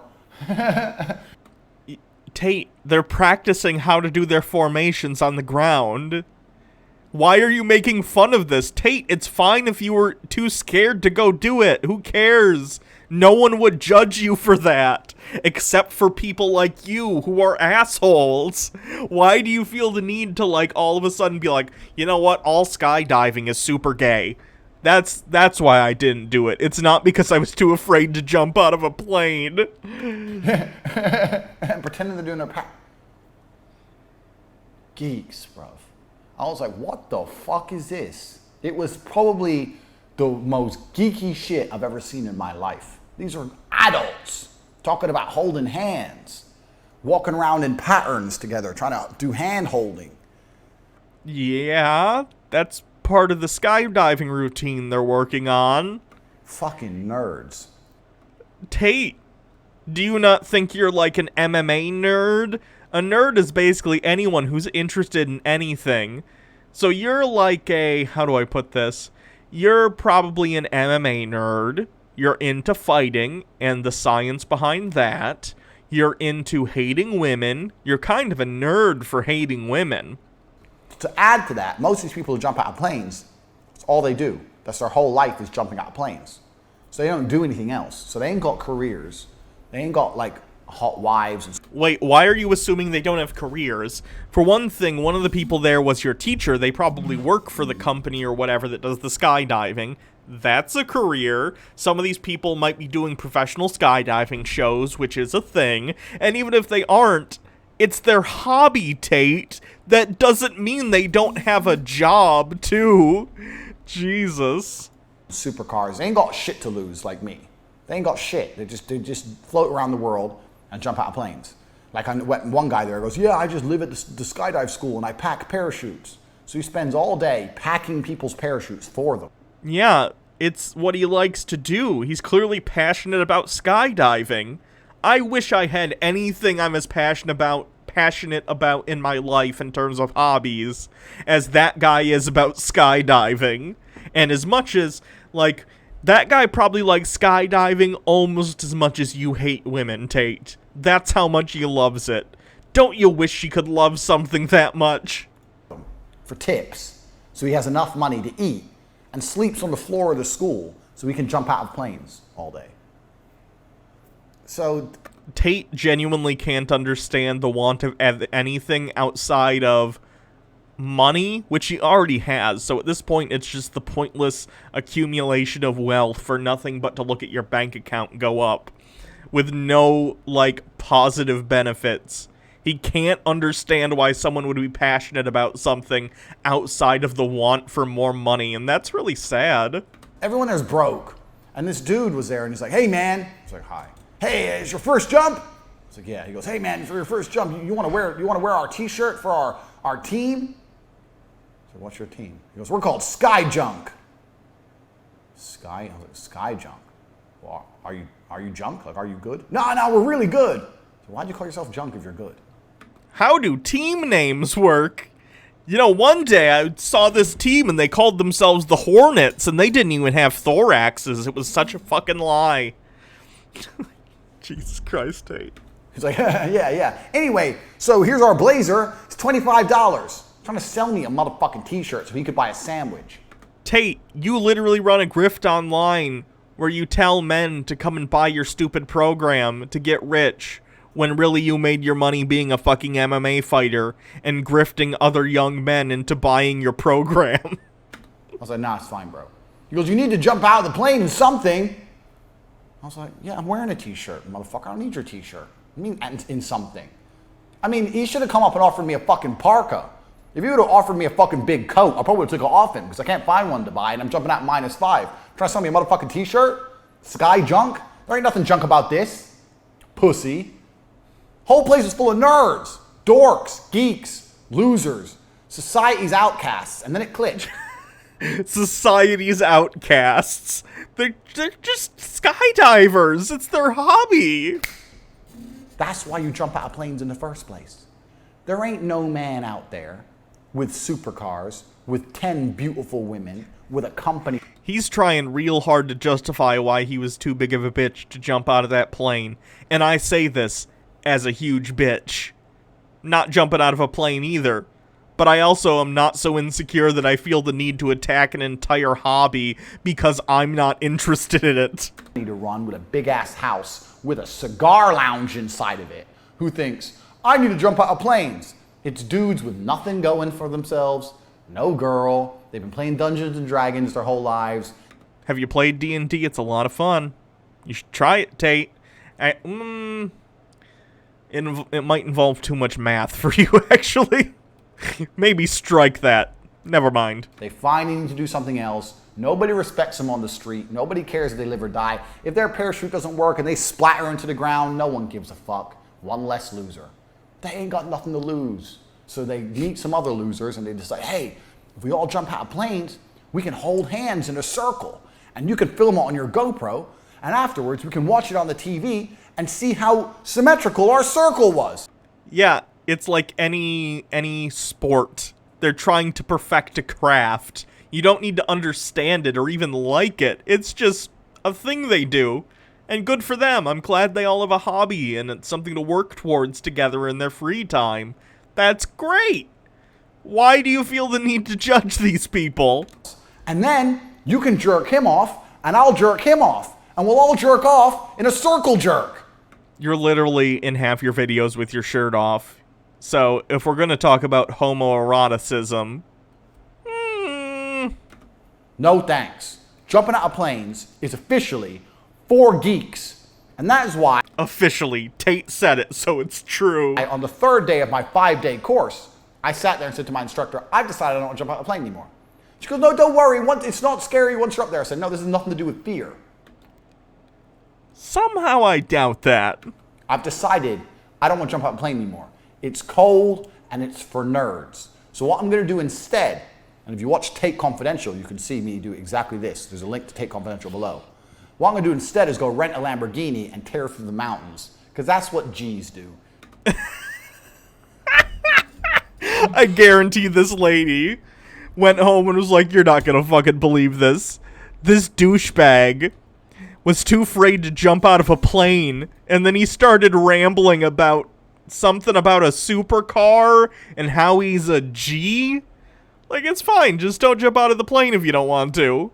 You don't need to, like, overcompensate this hard, Tate. It's not worth it. G's, don't jump out of motherfucking planes. The only thing that was a little bit cool was wingsuits. But you have to look at life like, do you need to risk your life completely to enjoy your life? You were an MMA fighter. You were an MMA fighter, Tate. It's a genuine question. Do you need to risk dying to appreciate breathing? If the case is yes, if the answer is yes, I need to risk dying to appreciate breathing, then your life is pretty boring. I don't need to risk dying to appreciate breathing. I can appreciate my life right here. I don't need to risk dying. There was one guy who was an Australian soldier who I was with, and he was talking about how he jumped out of a plane instead of a completely different. You're a soldier. You're jumping out of a plane for a reason, and you ain't jumping out of a plane with a bunch of fucking dorks. If you're fucking a wingsuit, but you got an AK, and you're about to fucking dive into enemy territory and shoot a bunch of people, I completely get it. That's a method of transport. That's a mode of transport I understand. That is completely different from fucking circle jerk bullshit, which is what skydiving schools is full of. Skydiving is for dorks. Oh my goodness, let's look at these comments. On the next episode of Tate Speech, having sex with women is gay. Holy shit. Just say you're scared of heights and go, bro.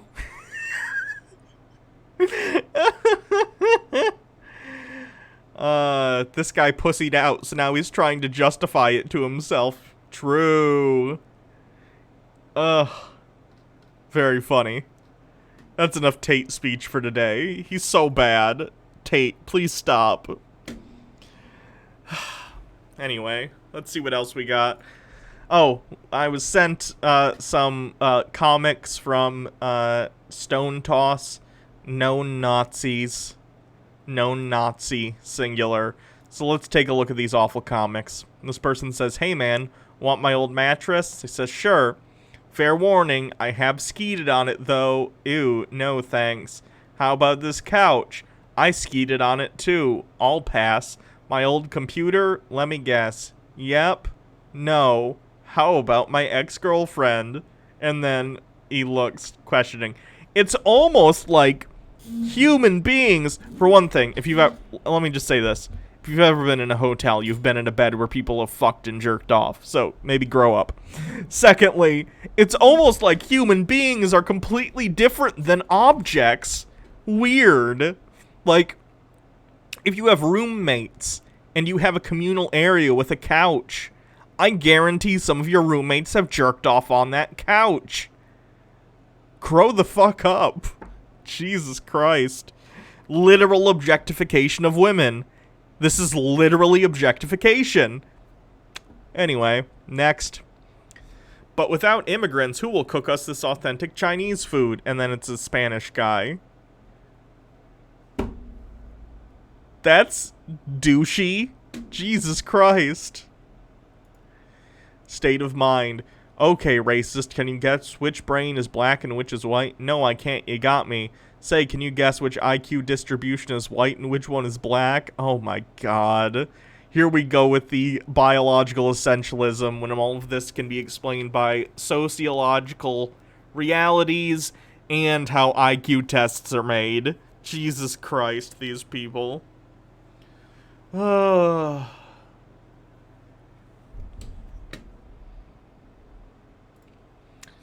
And here's the last one. Someone gets zapped by lightning or something. George Washington, we've transported you back from the past to help us stop the racist white nationalist from redefining America. Help. Well, well, well, you must be one of those horrible racists. What are you, some sort of slave owner? And then he calls him a cuck. Yikerinos. They're so close. They're so fucking close. I don't think anyone is saying that George Washington would agree with, like, Black Lives Matter. George Washington is a slave owner.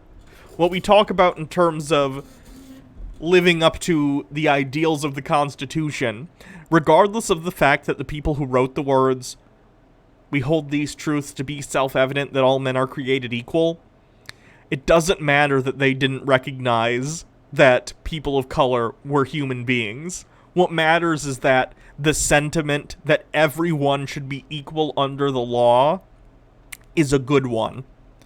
It just needs to be expanded to include everyone. And we've had multiple times in our country where that has been the case. Women's suffrage, the civil rights movement, whatever.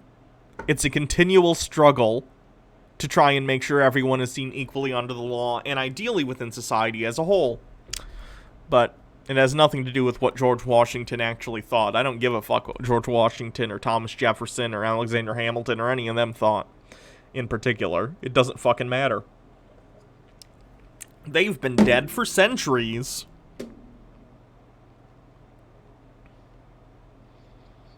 Yeah. He's pro-slave. I'm sure he is. He's a Nazi. Stone Toss is a Nazi.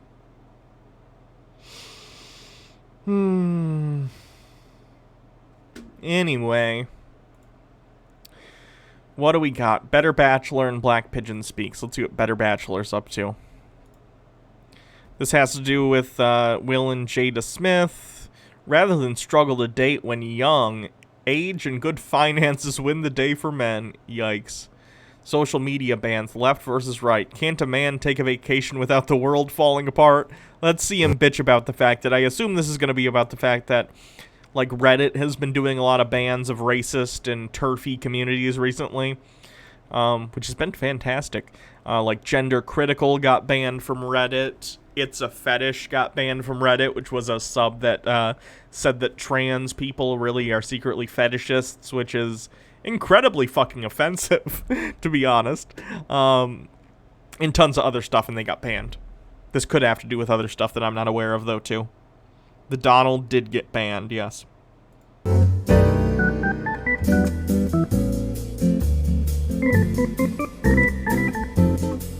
Guys, welcome to Better Bachelor. This is Joker with a face for radio and a voice for print.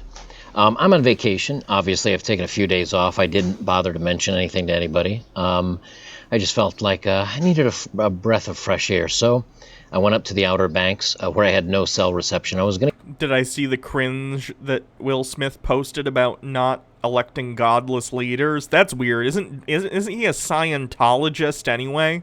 Get you guys a video from the beach up there, but there was no cell reception, so I couldn't upload a video.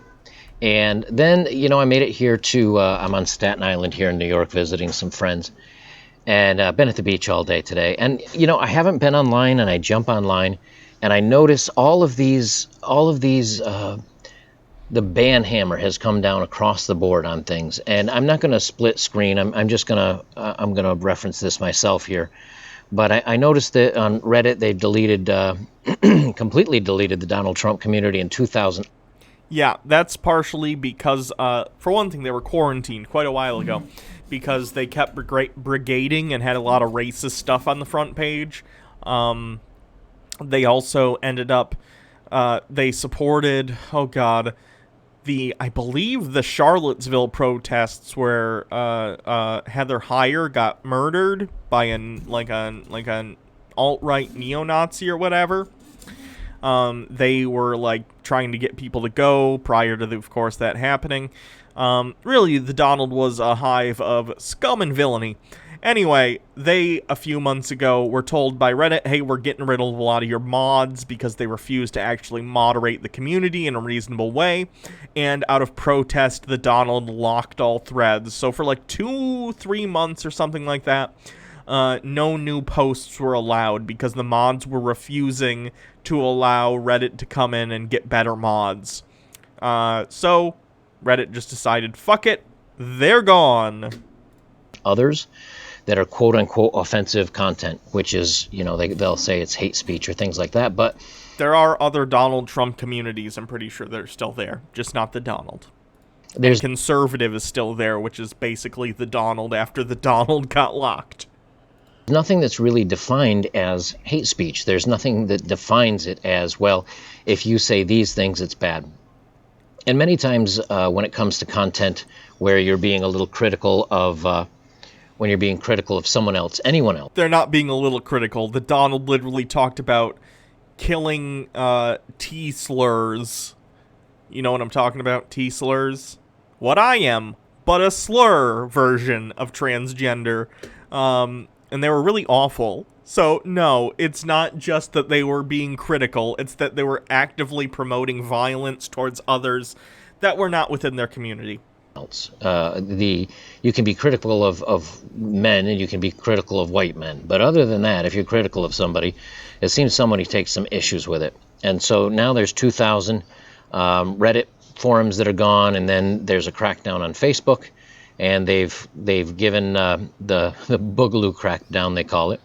But anything that talks about, upcoming civil strife, as it were, and the Boogaloo, and that's been removed from Facebook. Yeah, Antifa can continue to coordinate events and... Why can't my Nazi group be allowed, but you allow these people who are against fascism to flourish? I want both sides to be represented equally, says the fascist. Have meetups and decide where they want to go. And apparently there's no problems with that. And I have a problem with that. If we're going to, if you're going to shut some people out, you have to shut all people out. Arcana Stamper Blackwell says this didn't highlight the first time, but Washington was actually anti-slavery by the time he died. He had his slaves educated and released upon his wife's death. Not saying he wasn't racist, but his views did evolve to be more egalitarian over time. He recognized the need to correct the sins of the past. I don't know. Ugh. Still, it's not like he was like, I've decided slavery's wrong. Immediately, everyone is free. I will help educate you. He's like, well, I'll educate you. And when my wife dies, you can go. I'm against slavery, but only when I'm done with you. That's still really fucked up, right?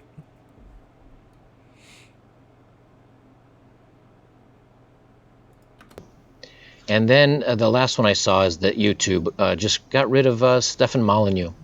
And they I forgot about that. Indeed they did. Good job, YouTube. Said the same thing, that he was saying hateful comments and that he was pushing a white supreme view, which, if you know Stephen Molyneux, that's not true. What? That's like a huge thing for Stefan Molyneux, is white supremacist dog whistling. I wouldn't even call it dog whistling, it's fucking bullhorns.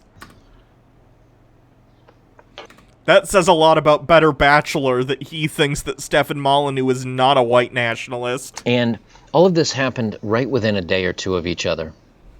And then on YouTube, they also, I think they said they cranked up their filters, and it ended up purging, I don't know the exact number. Maybe you guys can correct some of this, because I haven't been up to date on it, but I see different things. But supposedly anywhere up to 250,000 YouTubers. Others have said it's 25,000. It's hard for me to know what, and I'm kind of on vacation, so I'm not doing too deep a dive here. Some of you can post down below. But the point is that they're ratcheting everything up here when it comes to the election up and coming. And I think this is a good time to say, regardless of the election, they would be doing this because you people are awful and they don't want you on their platforms. I'm surprised Better Bachelor is even still on here. I'd imagine sometime in the next 6 months he'll get pegged. Not literally, you know what I mean. say that I think it's important for you guys to try to stay neutral, to try to stay in middle ground. Now that, you have to make a choice when it comes to, obviously, what you want to do when it comes to voting.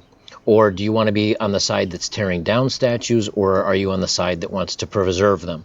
I would like to be on the side that tears down statues that deserve to be teared down, yes. I do not want to be on the side of people who are like, actually, let's talk about how the South, didn't secede because of slavery. It was about states' rights. States' rights to do what? What does that matter? The statues of slavers should come the fuck down, dude. Get over it. Do you want to keep our Constitution intact and keep the First and Second Amendments to be free, or do you want to... The First Amendment only says the government cannot silence your speech. It says nothing about private companies giving you a platform despite what you have to say. The Second Amendment also says in order to preserve a well-regulated militia. Are you part of a well-regulated militia, or do you just own a gun for personal use? Because the Constitution does not say that you are owed a gun for personal use. Crank them down, and you think hate speech is an actual bad thing and you need to remove it. And I'm not even, by the way, against personal gun ownership. I'm just saying that that's not what the Constitution says. What I mean is, you can obviously make a choice and say, you know, I believe that this side is right, or I agree with what this side is stating, and I don't agree what this other side is stating, and so you have taken a choice there. But I think the way that society is being geared up here, both on Twitter and Twitch has removed Trump's political ads, and Twitter's removing conservatives, and again, everything here that I previously mentioned. If they're promoting hate speech, yeah. Not just randomly. What don't you guys get about it? I assume this is a bad faith argument. I assume you know why. But no, random conservatives are not getting deleted. It's specifically those that promote hate speech or dog whistle hate speech constantly. It seems very much that everything's trying to get ramped up to where we become very angry at each other. Where, you know, the left is angry at right, right's angry at left. Men are angry at women, women angry at men, black versus white, white versus black, whatever. And I think this is an important time where we keep some neutrality. Now, we may disagree on politics or on different worldviews. Man who regularly shits on women and says that they're all whores says, hey, why can't we all come together and support my right to be on the platform? How about no? But I think we need to keep it in the course of a reasonable discussion, where we need to be able... Exactly. The conservatives and the right cry for the middle when they're losing, except when they're in power, they try and silence everyone they don't like. The hypocrisy. It hurts. To sit across from somebody, and even if we vehemently disagree with each other, and we don't think the other person's right, the days of sitting still and listening to your opponent or the person that disagrees with you, listening to them, conceding if there's anything good that they've said or that you disagree completely. Because we've heard what the right has to offer. It seems pretty clear they're intent on promoting the wealth of the 1%, and the, oh god, why am I blanking on the word? And the privilege of those who are already in power. That's what they have to promote. People have decided they don't like it. Seems pretty simple. You've been heard. And the answer is no! Arcana Stamber Blackwell says, I was by no means implying that George Washington was not racist, but per the Smithsonian Magazine, of the 9 presidents who owned slaves, only Washington freed his. He resisted efforts to make him a king and established the precedent that no one should serve more than 2 terms as president. He voluntarily yielded power. His enemy, George III, remarked in 1796, as Washington's second term was coming to an end, if George Washington goes back to his farm, he will be the greatest character of... And then it cuts off. And then you have a discussion about it, and you meet somewhere in the middle. That seems that's all gone now. That's something that it's no longer acceptable. You cannot... It's not acceptable to just... Of his age. That's the end of that. Okay. It's interesting. Be like, well, I see where you're coming from, but I don't agree. For some reason, this is a bad thing now. And it's being...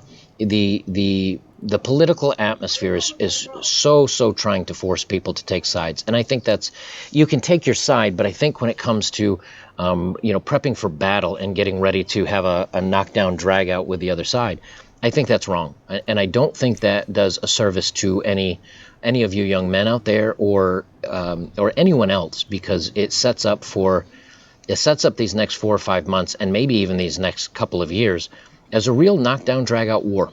And I don't think that anything positive is going to come out of that. Maybe there is. Thank you to BedX for following. I don't know, but I don't see it.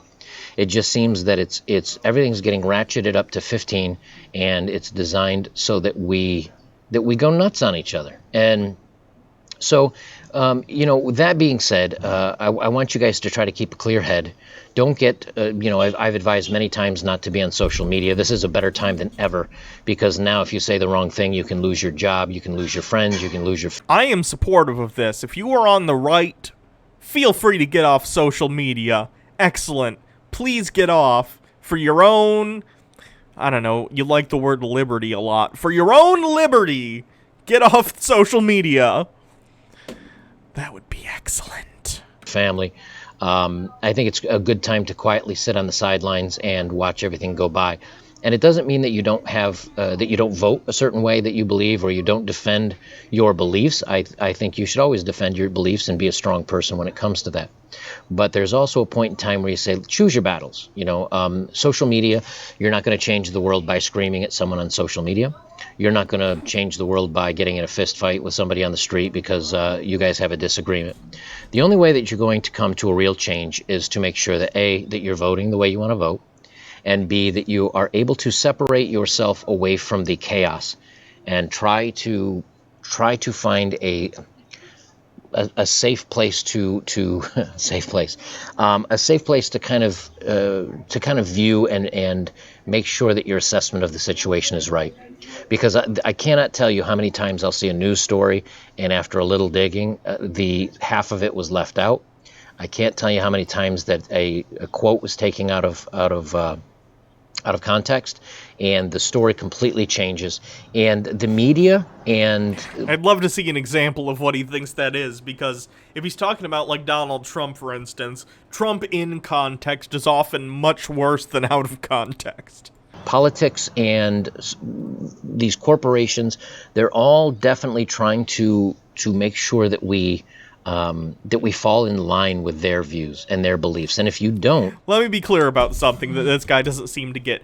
Companies do not have views. Companies follow what they think the majority of their consumer base believes. So if you're looking at corporations and they are, tweeting out things like Black Lives Matter or stuff for Pride Month, it's not because that company has some moral center it's drawing those beliefs from. It's because that company is a mirror of its consumer base. And if they believe that the people who buy their products will respond positively to them doing the hashtag Black Lives Matter or doing Pride Month stuff, then they will do it. The morals of companies are reflections of the consumer base that they represent. It's very simple. So it's not that companies are trying to get you to fall in line because they're, pro-gay or, pro-Black Lives Matter. It's the fact that society in general is telling you this is what the general consensus on these issues is. The majority of people are on board with Black Lives Matter at this point. The majority of people are in favor of LGBTQIA plus people at this point. If you are not, I guess do you, but understand that you're going against what the majority of people understand as moral. And that always comes with risks, because again, typically, not always, but society's moral stances come from a place of empathy with others within that community. So, for instance, over time, people in the United States have realized, from listening and understanding what gay people, trans people had to say, hey, life is hard enough, we're just human beings, we just want to live our lives the way that make us comfortable, and everyone pretty much said, okay, that's reasonable. It took a long time and a lot of fighting, and some throwing bricks. Looking at you, Stonewall. But the fact is we got here, right? And if you still find yourself on the side that doesn't think LGBTQ people deserve equal treatment and deserve to be represented, you're free to that opinion. You do have a First Amendment right to that opinion, but no one is obligated to platform you and allow you on their website to spout that shit. It's the reality of the situation. The same thing applies with people of color in this country.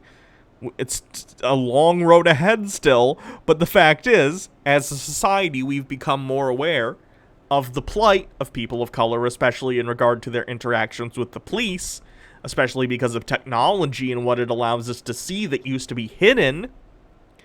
So people are like, hey, fuck this shit, hashtag Black Lives Matter, and we can talk all day about, you know, how much, like, armchair social justice is worth anything. I think it's beneficial, and I think it does help to get messaging out there to get people on the same page about these issues, because action is spurred from thought.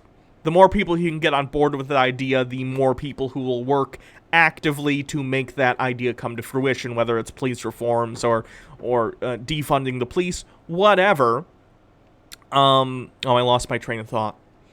But either way, these things matter, and if you find yourself on the wrong side of these issues, it's not some grand conspiracy by companies to get you to believe certain ways. It's just the fact that most people disagree with your position. Just like Stefan Molyneux and some of these others, you get removed. There's none of the channels that I watch have really, I think I've watched a couple of Stefan's videos, but nothing big. I haven't seen. So then how can you boldly claim that you think he's not a white nationalist if you've only seen a couple of his videos? Because, like, if I heard that someone was a white nationalist and I'd only seen one or two of their videos, even if in those videos I didn't see anything that was particularly white nationalisty, I'd go, oh shit, they got banned for that though. That's probably the case. Shouldn't you look into this more before you claim that he's not that? Any that I watch be removed, but there is a point in time where this may happen. And whether it's the political world, whether it's a channel like mine where, you know, we pick fun of some bad actions of others, we don't know. And no, you pick on women a lot. You just pick on women a lot. So the best, not just individuals, I'm talking as a group. Best thing you can do is to make sure that you know this is coming, and if you can prepare yourself both financially and for making sure that you have ways to protect you and your family, and make sure that you're hopefully financially stable, or as best as you can, so that if things kind of go crazy over here, that you'll have a way out. I would recommend doing that at this point in time. You know, I don't know what's going to happen, but the big thing that I always try to tell you guys is to be prepared. Always be prepared for anything and everything, because you never know what's going to come. You never know what's going to happen. And part of that is fiscal, responsibility and being prepared financially. But it's also being prepared both to defend yourselves and to be safe, but to also keep your sanity through all this. Keep a level head through this. Be ready to have lots of people that disagree with you, and maybe even outright hate you or wish you harm because they don't agree with you. I think this is something that may be here. So I just thought I don't wish this guy harm, but Better Bachelor, the reason some people may is probably because you're a hateful person that spreads misinformation to tons of young men and put them down the path to this weird MGTOW incel ideology that we've seen can lead into some small segment of them legitimately hurting other people. Like, you just spout bullshit. That's why people dislike you. I would let you guys, number one, know that I'm in one piece, and I have not been demonetized or removed or anything like that. Number two, I'm on vacation. And number three, I think we've got some challenging times coming up ahead. Many of you have recommended to me before to get over on BitChute and on other sites, and I'm going to do so. One of the reasons why I haven't is I don't have unlimited data as far as uploading. So every time I upload a video, if it's, a gigabyte... Jesus Christ, can you imagine living in 2020 and having not unlimited data? Yikes. Every time I upload... Especially as a YouTuber, oof. Upload, 2 videos a day to YouTube. In the course of a month, that's 100 gigabytes, or 60 gigabytes or so. Were I to duplicate that over on BitChute, all of a sudden I've doubled that to 120. So I will start getting stuff over at BitChute as I can. But the other reason I haven't as well is because YouTube does, since I am still monetized with YouTube, I do get, if you don't have an ad blocker and you watch even the first 6 seconds or 10 seconds of an ad on my channel, I still get a little bit for that. It's not a lot, but it's enough that I don't have to come to you guys and say, hey, I need your donations. You know, if you donate something and give to me, it does help a lot. But I don't need it. I don't need it because YouTube gives me ad revenue. Well, if I end up getting banned here on YouTube and I end up going over to BitChute, then it's, you know, whatever you guys donate to me is what I get, and it is what it is. And as far as that goes, I really don't mind. The problem is, though, that if the donations aren't quite enough, I have to go get a regular job. You know, I mean, I am... Oh, no!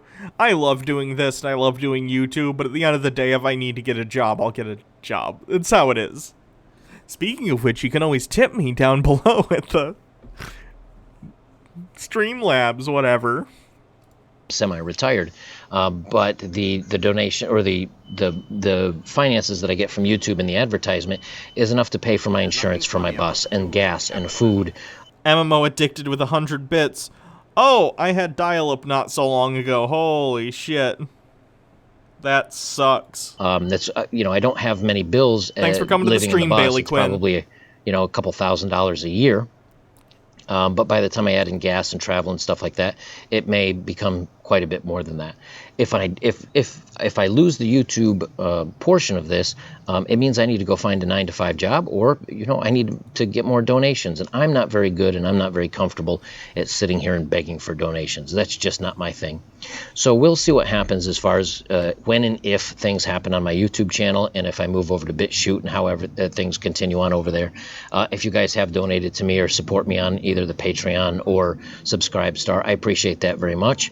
And you know, we'll play it out and see how things go. As it stands, I don't think there's going to be any surprises, but you know something, Molyneux had 1 million subs and thousands of videos uploaded, and they wiped him off the map in one snap. So to say that couldn't happen to me, you know, it could happen at any moment in time. Well, try not to promote white nationalism. That'll help. All the hate for women certainly isn't gonna help, though, so good luck with that. Fork Void with 500 bits. Thank you very much. We haven't gotten a hype train in a while. That's surprising. Let's see what else we got on the Chud side of things. Who's this? Oh, that's the funny guy. We got Mission, although he hasn't posted in a while. We have Elliot Hulse, who hasn't uploaded in a bit. He hasn't uploaded in 3 weeks. It legit makes me think he got the corona or something. Which would be a shame, because he is quite entertaining. There's nothing funny about the tools of capitalism. Red Hat Rogue with 100 bits, and then Altered Rin with 10 bits. Says, have some ad bits from a fellow pronouns in bio. Hopefully it can keep you from having to get a real job. Thank you. Oh, we're at 44% of the level 1 hype train. We did it, folks. We did it. Let me look for other stuff while we're doing the hype train. Let me look for stuff. That's 3 months ago. These are the newest. What else we got? What's the scoop? It's got an American flag. That sounds like it's probably a thing. Feminist Critique Pod, thank you for gifting 3 Tier 1 subs. We are up to... Oh, we completed the level 1 hype train. Fuck yeah. Funny about the tools of capitalism. Of course, any bits or gifted subs help keep the show going, so thank you. 34% level 2. Appreciate that. There's nothing funny about the tools of capitalism. What else we got? Lake Orion, you voted for Trump. Biden on police. We also have Uzalu. He's one of Sargon's friends. Gothy Lassie with 100 bits. Thank you very much.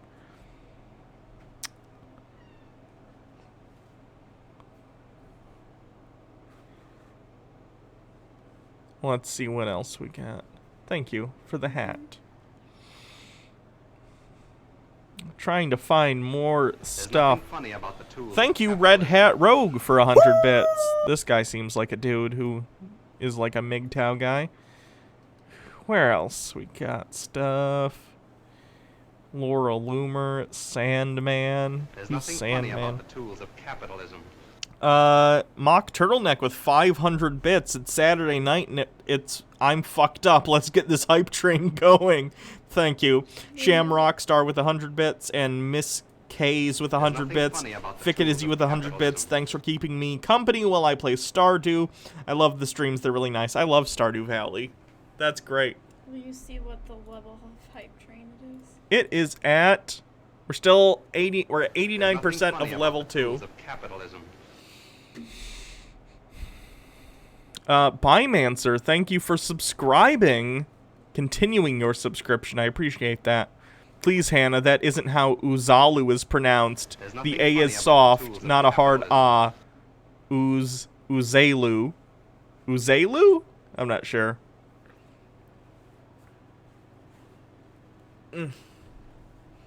15% of level 3. Thanks, everyone. Funny about the tools of capitalism. Careful sitting on that. It's just it's only put in by like screws right here. Okay. And it's plastic.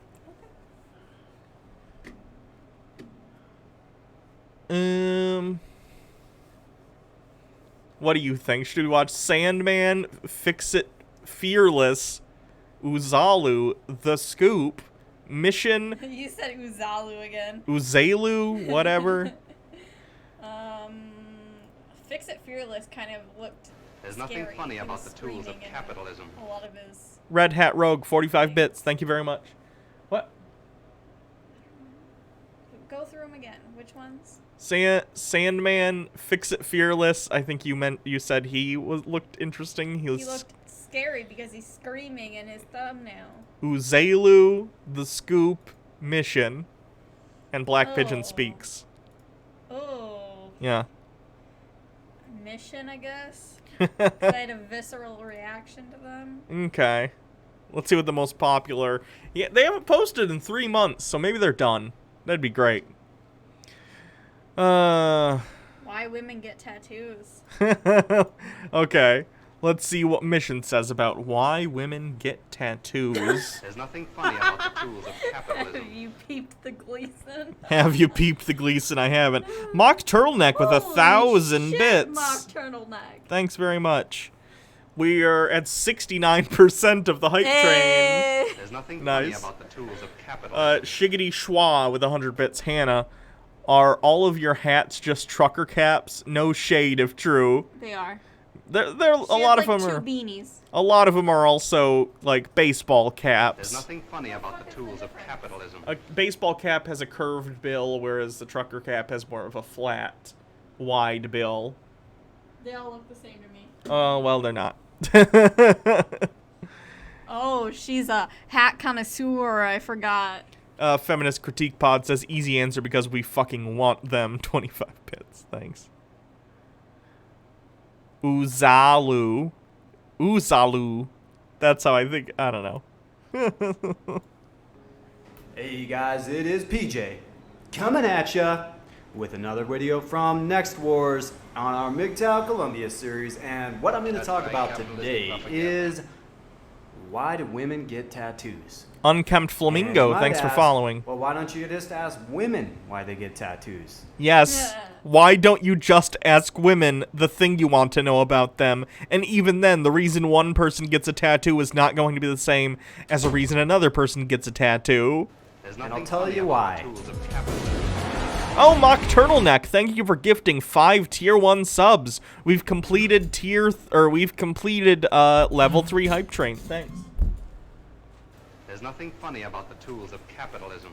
I think it's time for the gay hat. The big gay. God, this hat. Ugh. Gotta like pop out all the dents. Oh wow, we're already at 82% of level 4 hype train. Shamrock Star with 100 bits. Thanks very much. So anyway, there's nothing funny why about women get tattoos.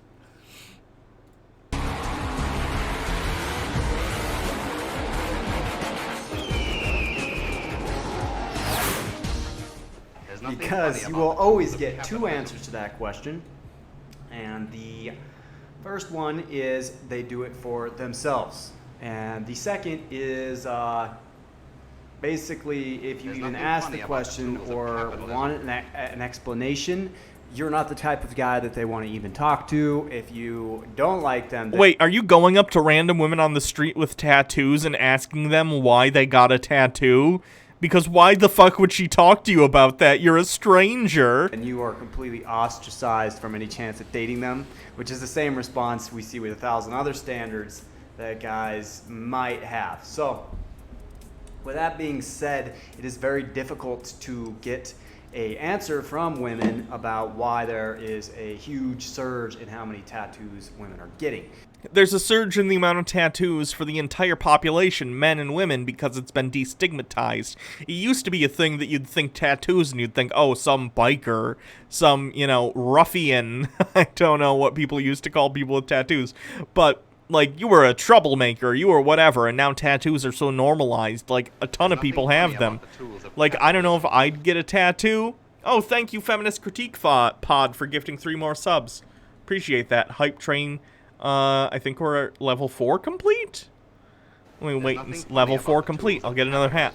But basically, tattoos have been normalized in society, so tons of people have them. From full sleeves all the way down to, like, little things, like maybe a butterfly in your ankle or whatever. There's nothing funny about the tools of so they're very normal at this point. So, I could go through a list of the most common that we know of. Thanks, Feminist Critique Pod. I appreciate it. To signify freedom once they're out of the house. They get them when they're 18 so the guys know that they're legal so they can date the older guys. They do. What? What? In what universe do you live where you think a tattoo is a signal to someone that you're of age? Jesus Christ. Oh, this hat might be too slippery. I might not be able to. I might not be able to slip it on this. Let's try one more time, though. Oh, too slippery. Okay. We gotta do a different thing, then. How about this hat? Will this stay on? Okay. That seems to work relatively well. To get attention, to look flashy. They do that. Bumble Homestead, thanks for the 100 bits. It's a 59% of level 5. We might actually get to level 5 today. Other reasons, but the one I want to talk about, and it's a point that is relevant to all of us, for both men and women, and what that is confusing masculine attraction with feminine attraction, and both men and women do this. So, since majority of those people watching this are probably men, to help you understand what I mean by confusing these two things. Think about all these guys that are 16, 17, 18 to their mid-20s that take pictures in the mirror emulating all the girls that look super... Oh my goodness. Don't try and boomer-splain shit to Zoomers about why they take pictures on Instagram or whatever they're using, or why they do TikToks. They do it because it's fun, and social media is a part of everyday life. Jesus. Super attractive on social media. I mean, they've got their abs out, they've got a cute little face, they've got their hair all... If they have abs, people their age probably find them attractive. Done, messy. What they're doing is emulating... Mock Turtleneck with 500 bits. Thank you very much. We're up to 76% of the level 5 hype train. We're so close. When we see that is they end up thinking the guy is gay or bi, so it backfires on them. So... What? Who the fuck looks at some dude on Instagram or whatever doing something and goes, gay? That's so stupid. Shamrock Star with 100 bits, thank you. Everybody's seen these guys by now. So the female version of that is relevant to tattoos because, to tie it back into my point, a huge number of women that get tattoos, if we're talking about the women that are getting them for style. When we're talking about style, you're getting something because you want it to look sexy and desirable and attractive to everybody around you. No. Like, let's say I get a cool pair of sunglasses. I don't know. These are for my D&D game. I don't wear these out. But, for example, let's say I get these sunglasses and I think they're cool. I wouldn't typically wear these out. I'd wear these for D&D. But, like, and I'm like, Yeah, I look cool. It's not because I want people to fuck me because of my sunglasses. People just like the things they like. Hello. Oh, did we get the cat? Hi, Baja Blast. Your application looks good. We appreciate your consideration of her timidity. A couple of points. Lupine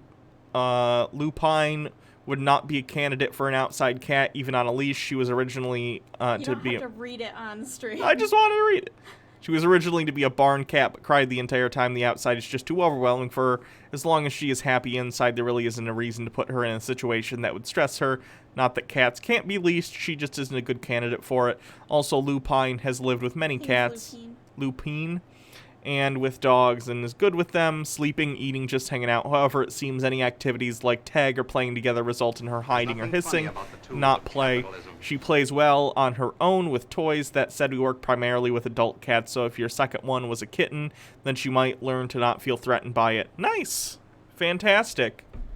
Thank you, Mock Turtleneck with, ooh, so close, 96% of the hype train. Oh, did we do it?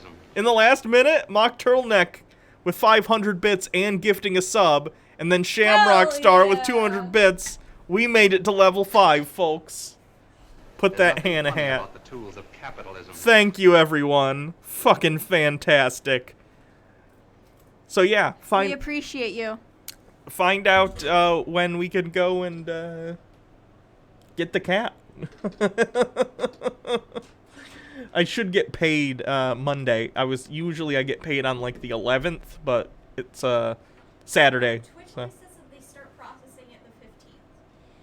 That's weird because last time I got paid on the 11th. Who knows? We'll see, I guess. But I did say that I would cover the adoption fee. Oh, okay. And then, I just know we needed to get a couple other things. Yeah, so like you can buy the stuff and I'll cover the adoption. Cool. It's like a nice outfit or a nice haircut, right?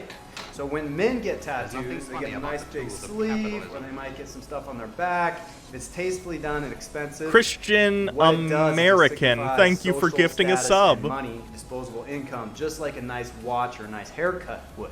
So women like tattoos on guys for that reason. They look very stylish. Oh my goodness, dude. People don't only get things because they want you to fuck them. Like, if I got a tattoo, I don't know what I'd get a tattoo of because I am a little fickle, and I don't know if there's anything I like enough to get it tattooed on my body. If it were anything, it would probably be something D&D related, specifically like the party that I play D&D with. We call ourselves the Keepers of 8. And Sarah has drawn a logo for that with her permission. I might get that or something in a small spot somewhere that's not like, I probably wouldn't get it on my arm, but maybe like a cool little ankle thing. I might do something like that, but like, it's not because I want people to fuck me. Jesus Christ. How much of a king coomer is this guy that he thinks every action everyone takes is because they want to get fucked? But those same rules we know do not apply to women. The more money and status a woman has... Apollo 8192 says, can I record myself saying Uzelu and send it to you? I don't know why it's bothering me so much, but I really want to fix it. Go for it. Go for it. As it actually, more often than not, shrinks her dating pool and makes her less attractive a partner. Have you considered that she doesn't give a fuck what you think? I very much doubt when someone gets a tattoo, they go, ooh, I hope a young dashing man with a MGTOW YouTube channel wants to fuck me because of this tattoo. To the vast majority of men. So, when they get a tattoo... How should you send it to me? Just put it in the chat. Or upload it to Twitter and then link the tweet in the chat. Sleeve, it doesn't signify status and money in the same way. Men don't find them as attractive. Anecdotally, to a... Also, what the fuck? Women with tattoos are attractive. I find it attractive. I don't mean everyone does because I don't deign to speak for entire groups of people unlike you. I find tattoos attractive. I'm sure plenty of other people do too. Jesus Christ. Doesn't Ruby Rose have some tattoos? And she's, like, super attractive. Establish. Oh, sorry. They're, like, super attractive. I'm sorry. That's my bad. I apologize. Men's opinions are. This is something guys talk about a lot. You know, I've talked to 100, 200 guys about this, and the overwhelming opinion, and I would love to hear what everybody thinks in the comment section, from men is that they don't think tattoos make women hotter. They're indifferent about the vast majority, and then they've seen many, many cringy, terrible tattoos that make a girl significantly less Ruby Rose does still So like pretty she, much her it's a pronouns. neutral Who was I to thinking of sometimes then? not so great I know there was and someone that I know That's used the they, most common them opinion pronouns I've that I was heard. talking about I the could other throw a day. I number thought out it and was say maybe Ruby 10% Rose, but or I guess I'm less, wrong. I don't know. said that they actually like them. So those guys are Okay. out there, and I'd love to hear it in the comments, even if you're a MGTOW dude, if you were one of those guys. But with that established, they will never tell women that. They'll never tell them they don't like their tattoos because it will immediately ostracize them from over half of the dating pool. Oh my god, why do you assume everything is about you? I really don't get it. No one cares. People don't care about specifically not being attractive to you. Like, come on. So they just can't do it. And if guys are critical, other guys will jump in and they'll start accusing them of being ignorant or this or that. So guys just aren't critical of women's tattoos, no matter how bad they are. So what we have is a situation in this regard where a lot of women are getting these tattoos thinking it signifies status and money, but in reality it's making a whole lot of them just look trash. What? Who thinks tattoos are specifically a symbol of status and money?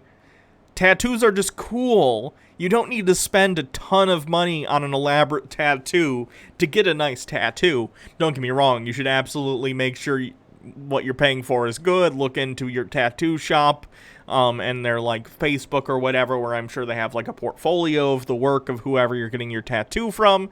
And just know that you get what you pay for. But you don't need to blow hundreds and hundreds of dollars unless you're doing something like a sleeve or something a little bit more elaborate. But if you're just getting like a simple tattoo, you can get a decent one for under $100. My roommate had a pretty cool tattoo. I say still has a pretty cool tattoo that's like a dinosaur evolving into a bird, and it's just black, all black in silhouette. Like, and that cost only like $70, and it looks pretty good. So you can get decent tattoos under $100. It just needs to be, you know, smaller and simpler in design. You don't need to blow the bank on a tattoo. And they don't even know it.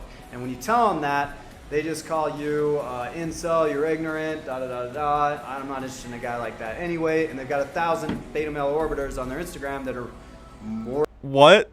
Don't you understand that when they say that, they mean that? If you're the kind of person who doesn't like someone with tattoos, why would they want to be with you in the first place? More than happy to stick up for them. Or they'll say, I don't care what men think, I do it for myself. Yes, which is a reasonable position. You shouldn't be getting tattoos, something that's permanent, just to please a certain segment of the population. So that's the main point and the theory that I wanted to put forth in this video. I think it's an interesting thing to think about because so many people don't have really a good grasp on this subject as far as people confusing masculine and feminine attractiveness when we're talking. It's not confusing. It's not at all. And also, tattoos are not inherently masculine. What are you talking about? Pro Squatcher, thank you for subscribing at Tier 1. About a heterosexual man and woman that are trying to attract the opposite sex. Both guys and girls do this a lot and don't get called out on it as much as they should. Now, as far as people that are outside of these groups, that's not who I'm talking about. If you're a woman interested in women, for example, you might get tattoos to appear more masculine. What? Tattoos are not inherently masculine. Have you not seen some of the like beautiful tattoos that some women get? I don't know. What? Tattooed woman. I don't know. Not that it's fucking relevant, but like trying to find ones that aren't TOS. Like, these are pretty beautiful tattoos. There's nothing masculine about them. Like, what? Very silly. Very silly of him to make the statement that tattoos are inherently masculine. Yeah, look at that. Kawaii tattoos. Oh, this one's super cute. The Sailor Moon one. I love it. Look at that. I dare him to call these manly tattoos. They're cute as fuck. Anyway. There's also, I think, the Twitter thing to get me to know how to say this. Please, for the love of God, it is pronounced Oozaloo. Oozaloo. Oozaloo. Oozaloo. Oozaloo. Oozaloo. Oozaloo. Thank you. Oozaloo. Oozaloo. Oozaloo. I gotta stick that in my brain and make sure it stays. Anyway, that's enough of both Better Bachelor and Mission. Let's look at some other stuff. Let's look at Sandman.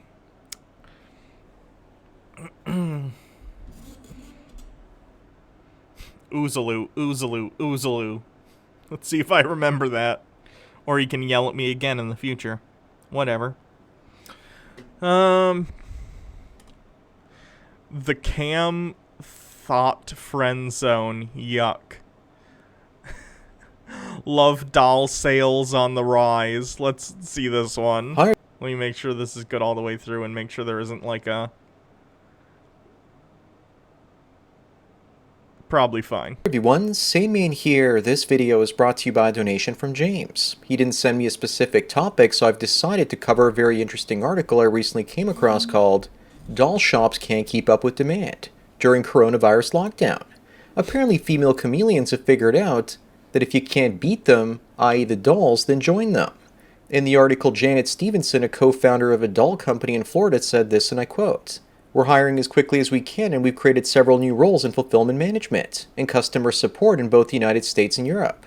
What's interesting about this massive increase in demand is that we're also seeing a changing demographic, which is very positive for the doll industry and speaks to changing attitudes at home," Stevenson told Forbes.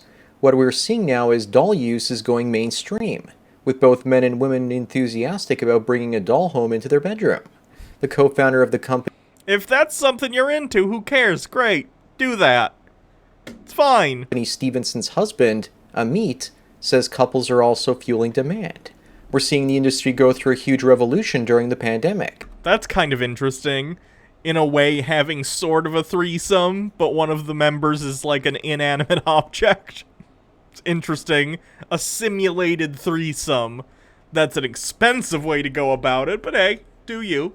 With a huge increase in orders from both couples and male and female singles, he told the UK's Daily Star. So there you have it, folks. Women have decided that it's better to let their husbands have dolls and play with them instead of being scared of the technology. But have they just let in a Trojan horse, or should I say Trojan whore, into the bedroom? Oh my goodness. Oh my goodness. If you're the kind of person, male or female, or other, if you're NB, let's say you decide that everything that is within a monogamous relationship that you value can be achieved via an inanimate hunk of silicone. Honestly, your partner probably dodged a bullet on that one. Because if you get everything that you need out of a relationship out of an inanimate object, then chances are you were already objectifying your partner in the first place. Explore this and more in just a moment. But let me first tell everyone about today's sponsor, the MGTOW book collection. Tim Patton has written 5 MGTOW books. MGTOW is Forever is the latest and is a great introduction to MGTOW. Look at that cover. Can we go back and look at that cover? Books. MGTOW is for...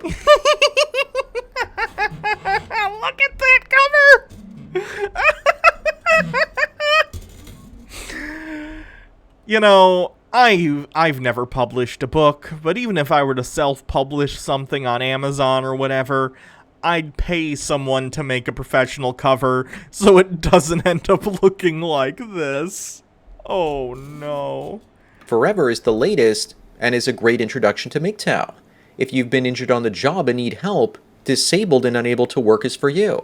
MGTOW Building Wealth and Power helps you empower your finances.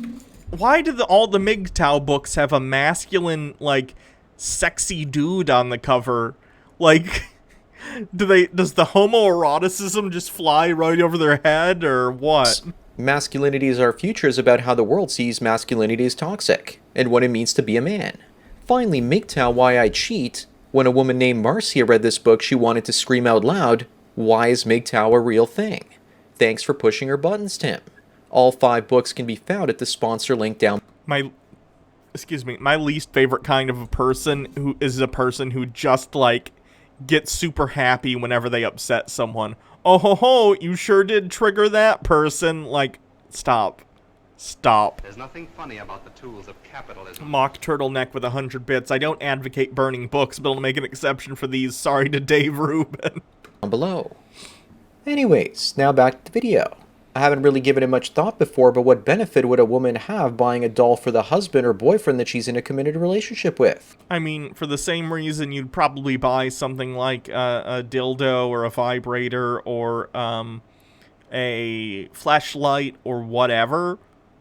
It's a tool in the bedroom or something you can use on your own when your partner isn't necessarily up for, like, doing sexy stuff right now.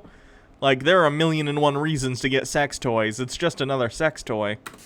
First of all, it reduces the risk that the guy's going to go out and look outside the relationship for another woman. I don't think if you're in a relationship, you're going to get your husband or boyfriend or whoever a sex doll in the hopes that they're not going to go cheat. Because if you're already concerned they're going to go cheat, then you have bigger problems in your relationship than buying a sex doll. She doesn't have to worry about her plow horse prancing away if she gives him a doll to plow instead. She also doesn't have to put out as much because she can tell her husband, "I'm not interested tonight." Holy shit, do MGTOW people think women don't like sex? I mean, the women they've slept with probably don't like sex because I imagine they're probably not very good at it, but generally speaking, women are into sex. Why don't you go play with your dolls? If he complains and she's the one that actually bought it for him, then it'll stir up drama, and she'll pretend to get pissed off telling him that she paid for the doll and he doesn't appreciate it or her, even if he doesn't. Why in this imaginary scenario is she, like, manipulative? What? End up using it when she suggests she can use that as an excuse to stir up even more drama. To all the guys in relationships out there, beware of women bringing dolls into your house. The object that leads to the sexual liberation of many single men leads to greater slavery for the man that's already married. Don't think that women haven't already figured this out. They're probably already plotting ways to use the dolls to their favor. Or if they haven't done it already, then they're in the process of figuring it out. If you have a partner and she buys you a doll, she can force you to bang it even if you don't want to. What? What? How did this discussion about people buying sex toys go into somehow coercing someone into using a sex doll when they don't want to? What the fuck? And get off on the sick pleasure of watching you get little to no pleasure from a giant piece of silicone. It's ironic that for one type of man, the doll equals freedom, yet it equals slavery for another. What? What is this imaginary scenario? Is this like a fetish thing? That he has this, like, fantasy where, like, oh no, my wife's gonna make me have sex with a sex doll even though I don't want to. And hey, if that's your kink, that's fine. Like, do you. I am not for kink shaming. Whatever you're doing with consenting adults or inanimate objects, as long as you own them, do you. But, like, this is so specific. It seems like a weird fetish thing. Another advantage to owning dolls is that you can always put them in the back seat when you're riding with your husband and can take advantage of the 3-person carpool lane. What? People are not buying sex dolls to use in the carpool lane. I feel like there was, like, a comedy or something that made fun of that. I don't remember which. I know Larry in Curb Your Enthusiasm once got a prostitute in order to use the carpool lane, but I feel like there's and I know Kramer, I think, did something with the carpool lane. I know on King of the Hill, one of the people used a full body cast in order to try and use the carpool lane. Blossom's Joey did that. Okay. I saw one guy with 2 dolls Put one of them up in the front seat and one in the back. I also have 2 of them, so don't think I never thought about that before. But this is Canada. If the cops caught me with them, they'd probably confiscate my dolls and put them in their evidence locker for later. Another benefit for women with regards to dolls is if you're a woman that owns the company manufacturing them, you can hire female workers to manufacture them for you. In essence, if it's mostly incels buying them... I'd imagine men and women work for the companies that produce these things. It's just a job. It was actually a pretty interesting documentary. It was about a company that produces sex toys. And it was pretty interesting. It was fun how they seem to have a good sense of humor about what they do for a living, but a lot of them work either customer service for, like, if people have issues with their products, or they help recommend products to people over the phone or whatever. Like, it's just a job to these people. It's just another job. Then that's money and resources that never would have gone to those women anyways. At first, women freaked out about the technology, now they're starting to scheme with it. I've literally never heard a woman freak out about this. I've heard plenty of MGTOW and incel people say that, like, oh, women should be concerned about all the sex dolls, but, like, no, I don't think anyone is. Why would they be? Most people aren't in relationships specifically for the sex stuff. Sex stuff is awesome, but, like, it's not the purpose for the relationship you're in, right? Do incels and MGTOWs not get this? Are they so focused on getting that nut that they do not understand that many people are in relationships for, like, romantic reasons and reasons of companionship and, like, all sorts of other stuff? Do they really think you're getting into a marriage and some people are married for 50 fucking years just because they're a coomer? Like, what? Janet says that her doll company is receiving hundreds more inquiries during the pandemic than usual. But how are we supposed to believe that? After all, if she makes it sound as though the dolls are in short supply, then it creates a sense of urgency for would-be buyers. If everyone else is getting them, then I need to have one too. It's the fear of missing out. How are you gonna know that everyone's getting one? How are you gonna know your neighbor Carl has a sex doll? I doubt he's gonna announce it to the neighborhood. Like, if my neighbor gets a dildo, they don't go, hey, I just bought a dildo. It's pretty great. You should get one. Like, that's not typically how conversations go about sex dolls or sex anything with people. But how do you really know that Janet Stevenson and her husband are really getting orders from couples and single women? Maybe 99% single guys, but it's possible that they use a publicist to convince the author of this piece from the New York Post to write a piece about them. When you read stories in newspapers about real estate prices going up, and so-called agents and experts telling the person writing the article about the market, a lot of the time what you're actually reading is actually a product placement. A lot of newspaper reporters are paid $50 to write an article. Could it be possible that the author of this piece got her $50, but she also got another $100 to $200 from the doll company as a sort of promotion? I've known publicists whose business was to match their clients to newspaper reporters and TV hosts, so no one really knows what the real story behind this is. As for the dolls, I strongly believe that women will adapt to them being around instead of just allowing themselves to be rejected and ejected.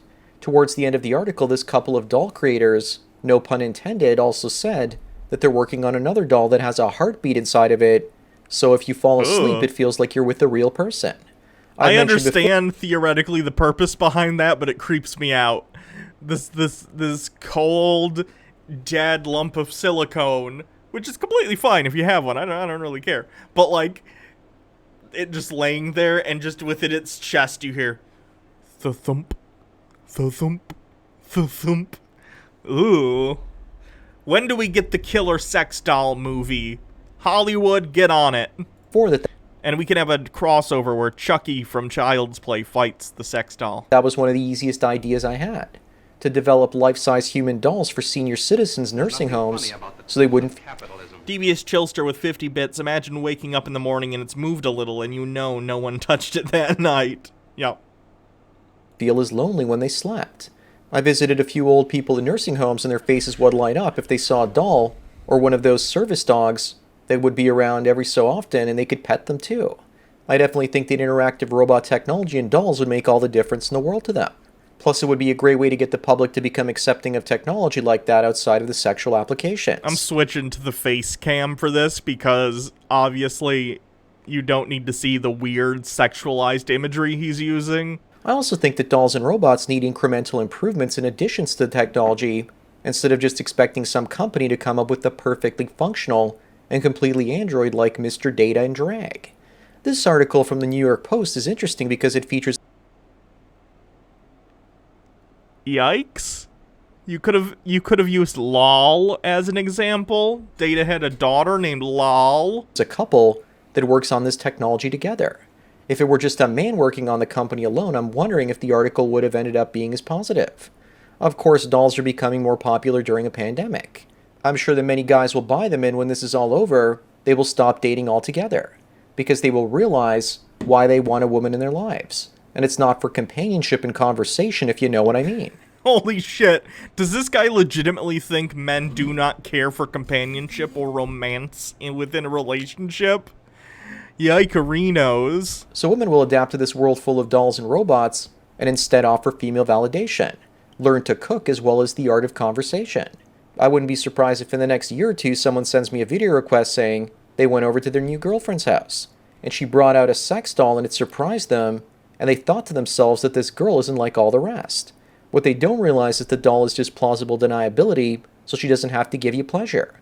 You heard it here first, folks. Don't fall for a woman with a real-life sex doll in her bedroom. Plus, how do you know it didn't belong to her ex-husband and then she pretty much got it in the divorce? Or if they weren't married, she didn't just get it in the micro-divorce. No siree, Bob. Women will not lose their minds with love dolls in the long term. They lost their minds at first thinking that they could be replaced, and now they see it as a way to get paid and not have to put in the effort to help their man get laid. What the fuck?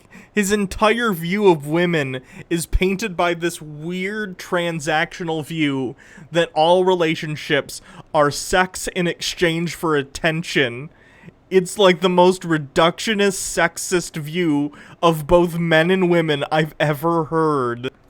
Remember what a nightmare world this guy thinks he lives in. Like, if I thought this was how the world worked, I don't know how I would deal with day-to-day life. What a nightmare. This guy needs to get out of his own fucking head and realize that this is not how other people think.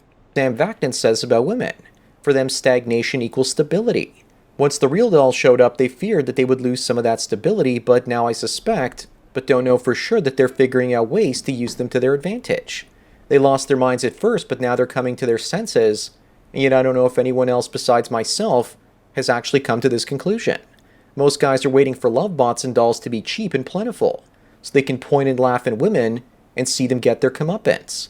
But be careful what you wish for. If you're a guy in a relationship where you could end up becoming an even greater plantation slave, with a doll on one side of the bed and your wife on the other, stuck in the middle in a simp sandwich, thinking to yourself,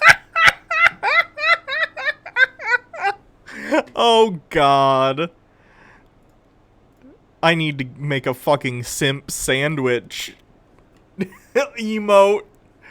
I don't know what that would be used for, but I love it.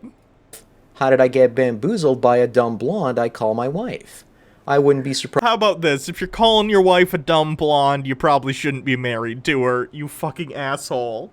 If women have already played out everything I've said in this video in their minds, and figured out that they could just trick men's dicks into thinking that they have control.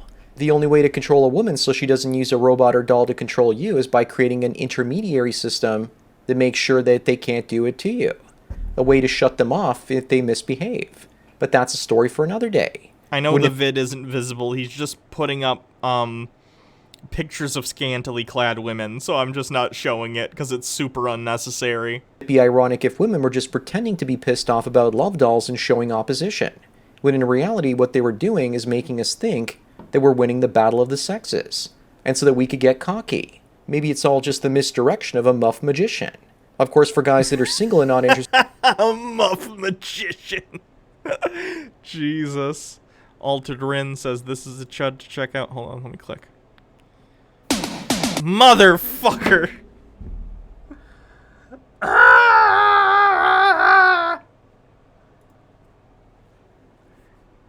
I want the sweet release of death in Minecraft. Interested in relationships, a doll means the odds of such men becoming friend-zone simps goes down, so they certainly don't like that. But the desirable chads are still out there on the prowl, and they don't have to settle for a doll because they have access to as many... I gotta remember the fucking thing for this is DQW4W. DQW. If the YouTube link starts with DQW, do not click DQW. I gotta remember that. ...real-life dolls as possible. And more... If this is a Rickroll, this next link, I swear. Don't date robots! Brought to you by the Space Pope. Yeah, Futurama. That is funny. Hey, I'm no robophobe. More importantly, he's desired by real women. I guess the moral of the story for this video is, don't put it past women to take something that looks like a bad situation and not work it out in their favor somehow. It all comes down to having a frame of reference. When the dolls first showed up, they saw them as a replacement for themselves. But no, they didn't. No, they didn't. And again, if the only way you view relationships is as a transactional one in which you get sex and she gets attention, then women are probably happy you're not trying to court them any longer. Because that's awful. Thank you, James 089176 for following. This article is correct, and they'll just use them as another form of enslavement for us dudes. This article is telling men that women have finally found a frame of reference. We're already almost at 1,700 followers. I'm at 1,683 followers or so. Feels like I just hit 1,500 the other day, so thank you for everyone for coming to the stream and following. I really appreciate it. At least the ones in relationships might have found a way to make things work. But I think the angry, fat, and ugly feminists are out of luck. I wouldn't be surprised if they continue to push for the ban on dolls and robots, even while the majority of decent-looking women find a work around the problem. There's a certain psychological component that needs to be addressed here. If women ban such technology, then it makes men more curious about it. No one's gonna ban your sex toys. No one cares if you use a sex doll. It's fine. Men might fly to foreign countries where they can buy or rent dolls like this. Following. While they're there in those countries, they might just pay real-life women for sexual services too. That, of course, would deprive the women in the countries of origin where they were banned. But again, this idea of frame of reference is very important. Bitcoin and cryptocurrencies, for example, people couldn't understand them at first. Oh god, can we not use cryptocurrencies as an example of a good thing? Jesus Christ. And I always say this, but as someone who made about $500 on cryptocurrency some years ago, it's a bad idea. Don't do cryptocurrency. It's a bubble. It's a bubble entirely based upon the idea of the greater fool theory. So many people are buying Bitcoin, even understanding that it's bullshit and a speculation bubble. But they're still hoping that they can get on the bubble and foist their shares off onto someone else at a profit before the bubble pops. It's a real bad idea. Don't because get into it was Bitcoin. Something they'd never seen before. For me, it wasn't until I thought of them as a digital local currency that couldn't be controlled by banksters and corrupt governments that I finally understood what they were for. Just like when women realize that this technology will never replace real-life female validation and companionship to some extent, that they will feel comfortable with it being around. It's the nasty women with horrible personalities and that are a chore of a whore to be around that will suffer the most, because they lack those two things. It's only once lifelike dolls in conjunction with pleasant artificial intelligence are created that female validation and companionship will disappear forever. No, it won't! This is like saying, oh, when microwave meals got invented, all home cooking ceased. No, because most people like home-cooked meals more, and they're more substantive. Sure, there's a convenience factor to microwaved meals, but it's not the same thing, right? And a sex doll doesn't even fill the same role. Even if you had a sex doll that had artificial intelligence that behaved just like a human being, unless it's actually sapient and like has self-awareness, it still isn't a real person. It's still just a doll, right? And no matter how realistically that doll behaves, it's not a real person, and that's not a substitute for a real relationship with a real person. Very But as strange. I mentioned in previous videos, many guys will know that it's not really a woman, and still crave the real instead of the substitute. It'll be interesting to see how women work that situation in the future too. Anyways, that's it for today. Thanks again to James for the donation, and I hope you enjoyed the topic. Don't forget to smash the Enjoy like your button cake, the way that your lazy Sandris. wife will force you to bang a lifeless doll instead of her because she has a headache. Bang the bell and check out the mystery link. Follow me on BitChute, Twitter, and Facebook to get tomorrow's video today. Subscribe to me on Moans, Gab, and MGTOW.tv to get the video for the day after tomorrow. This channel's been demonetized, so if you want to get back at corporate censors... Alright, that's Sandman talking about sex dolls. Very strange. Oh gosh, who's this? This guy says the harsh reality of sexual market value? Oh no. This is gonna be some pseudo-statistical horse shit, I guarantee it. This is a very, very blatant statement here.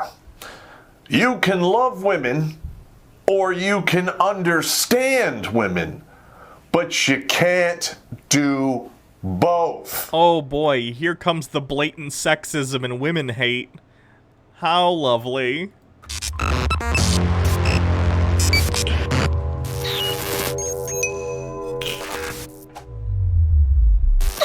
All right, what do we got here? Oh!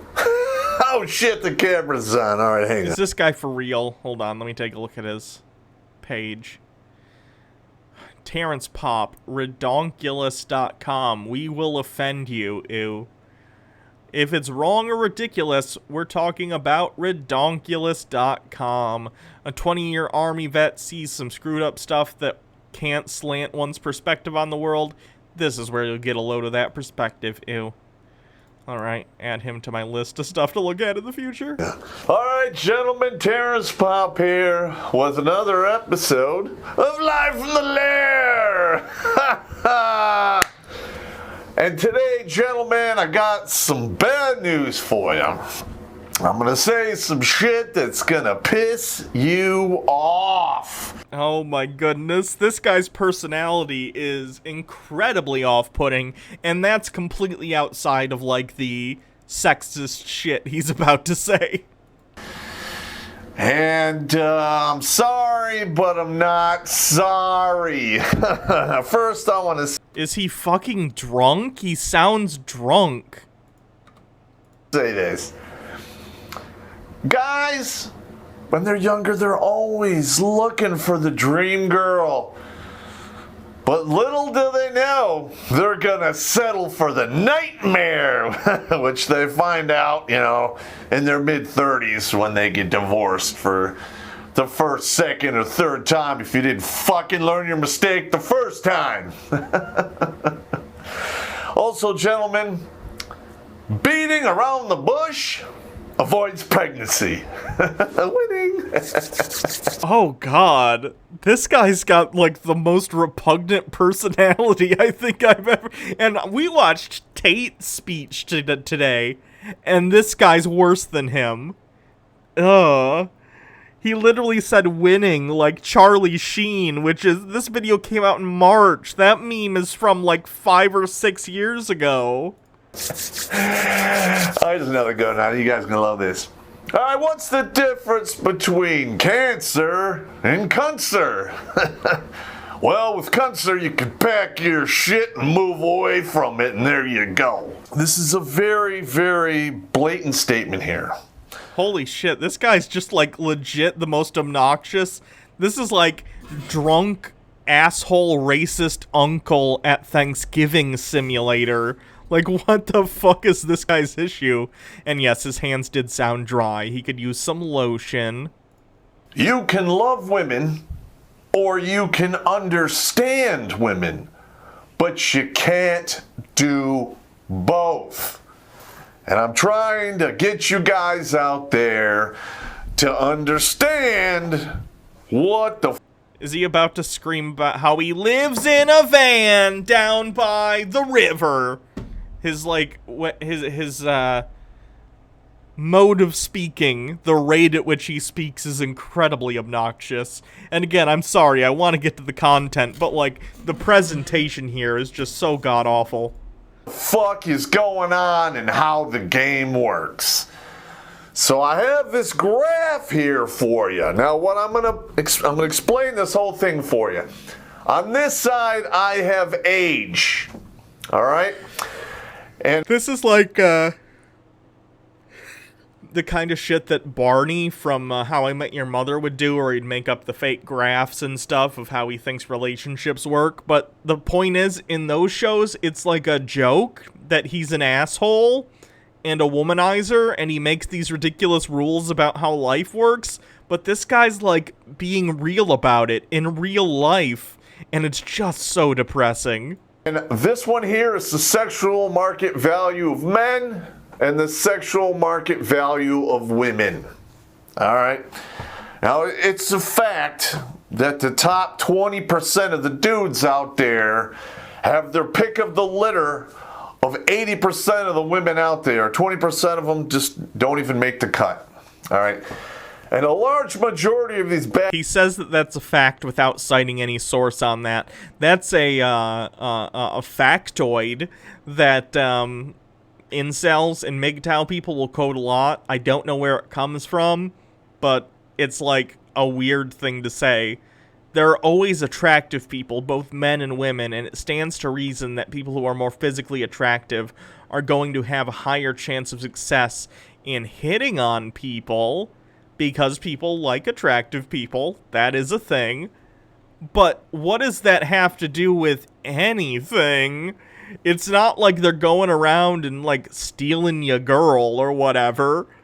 Like, what are you talking about? Chances are the top 20% in terms of looks, whatever the fuck that means. Let's say we can come up with a statistically significant reason to say that this group of people is the top 20% of men and women, and let's pretend they're all heterosexual for this.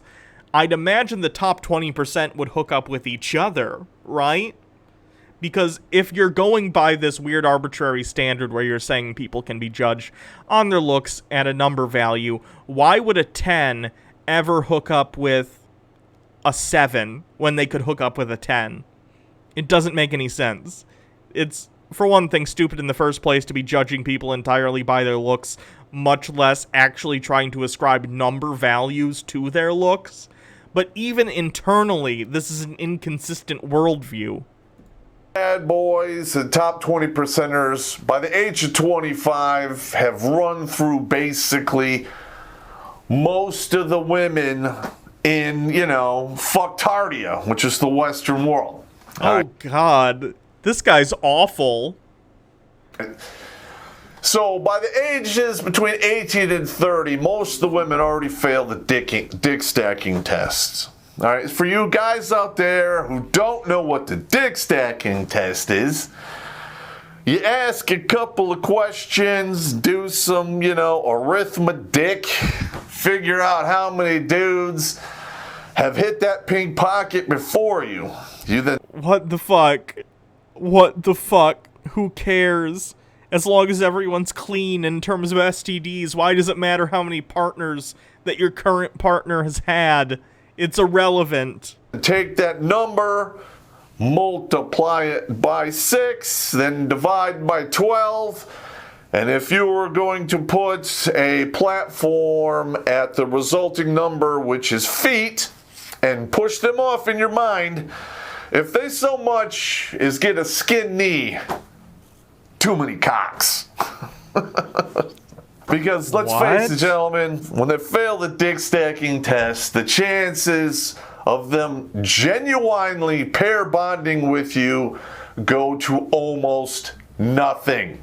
Oh my goodness, he's one of these people that thinks this is like shit that like evangelical Christians will say about abstinence, like, oh, you're like a piece of duct tape, and the more times you couple with someone, it's gonna get harder and harder to stick to someone else. Of course, this is all horse shit. None of it has any evidence in actual science or any experiments that show, like, the more relationships you're in or the more hookups you have, the harder it is to, like, connect to someone. It's just not true.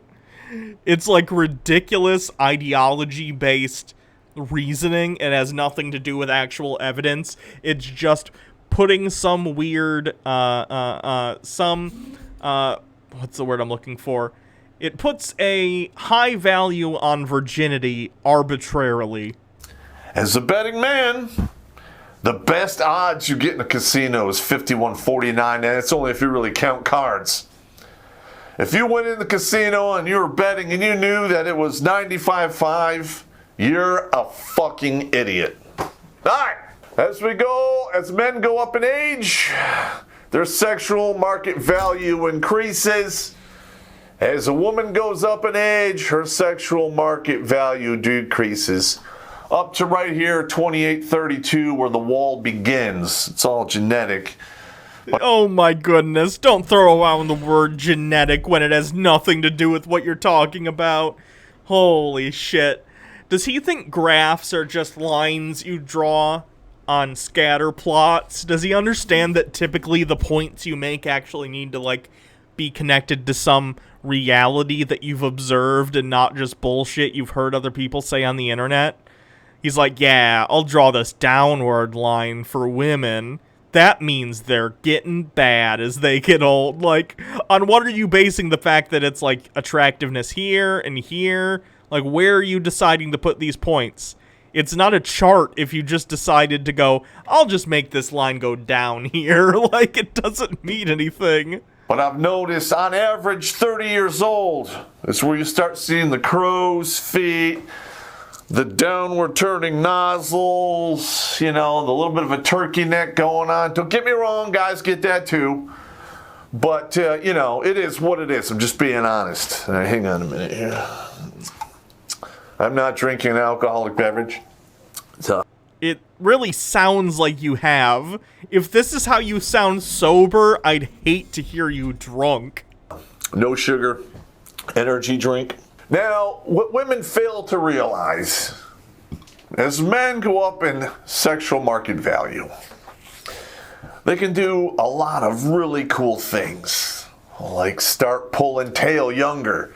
It's very common for a 40-year-old dude to pull tail, 22-ish. Thank you, Fall Fry Fairy, you know, for following. Maybe a little less, but usually 22 to 28. They can do it all day long.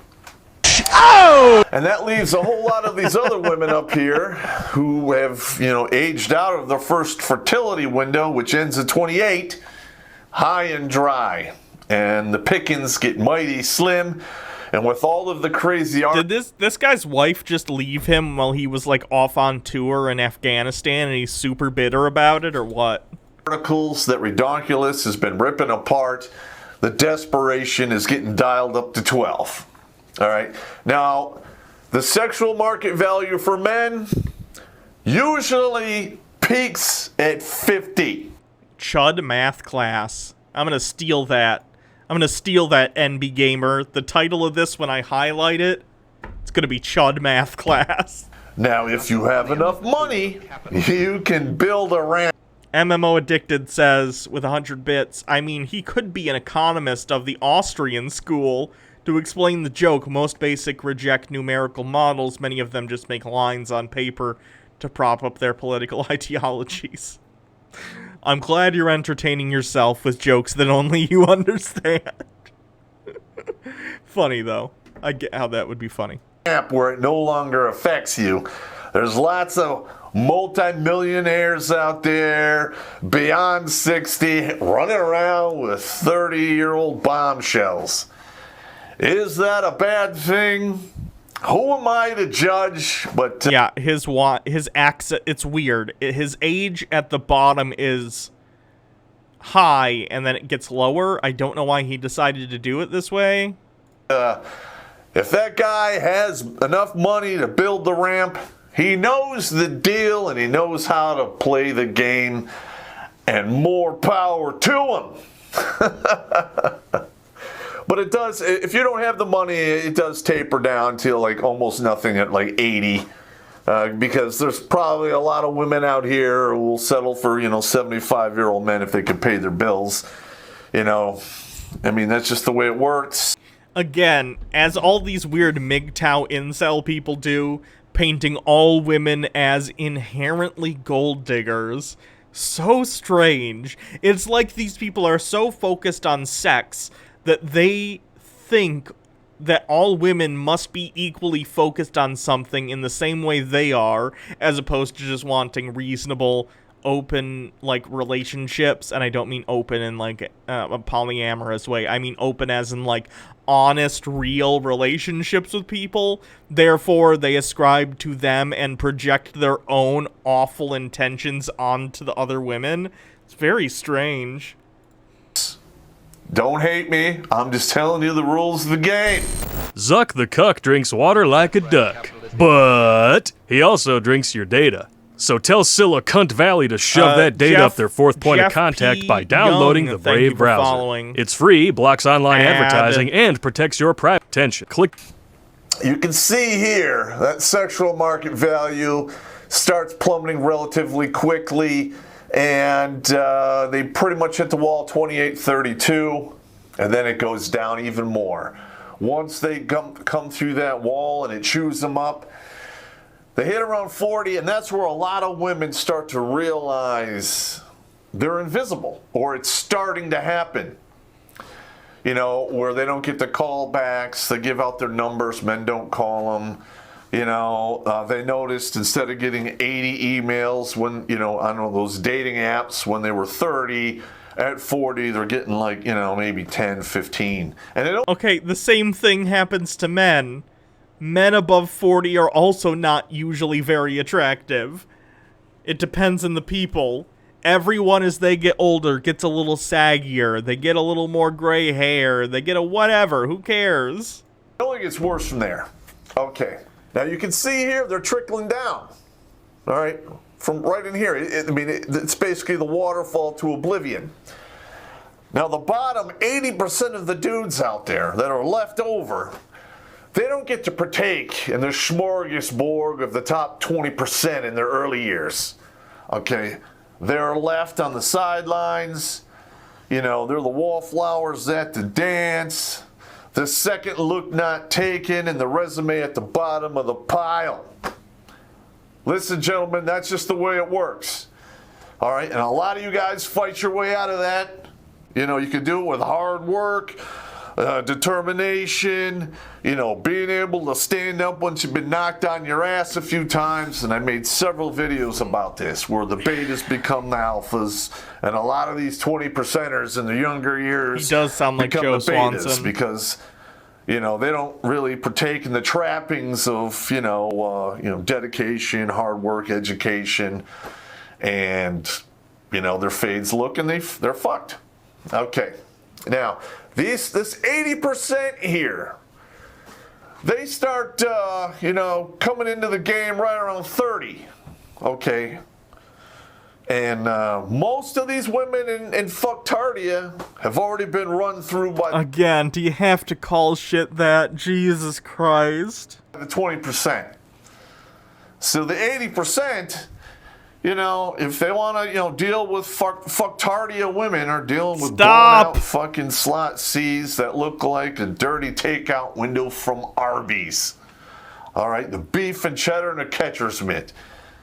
You know, and these people also have this weird idea that somehow having sex over time somehow does something to your, like, labia, which isn't the case. That's not how shit works.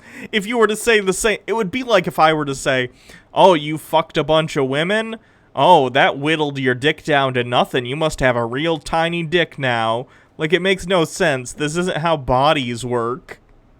Women from fucktardia. People have all kinds of different genitalia, whether it be their penises or whether it be their, like, exterior female genitalia, if they have, like, you know, labia. Different people have different stuff going on. It's fine.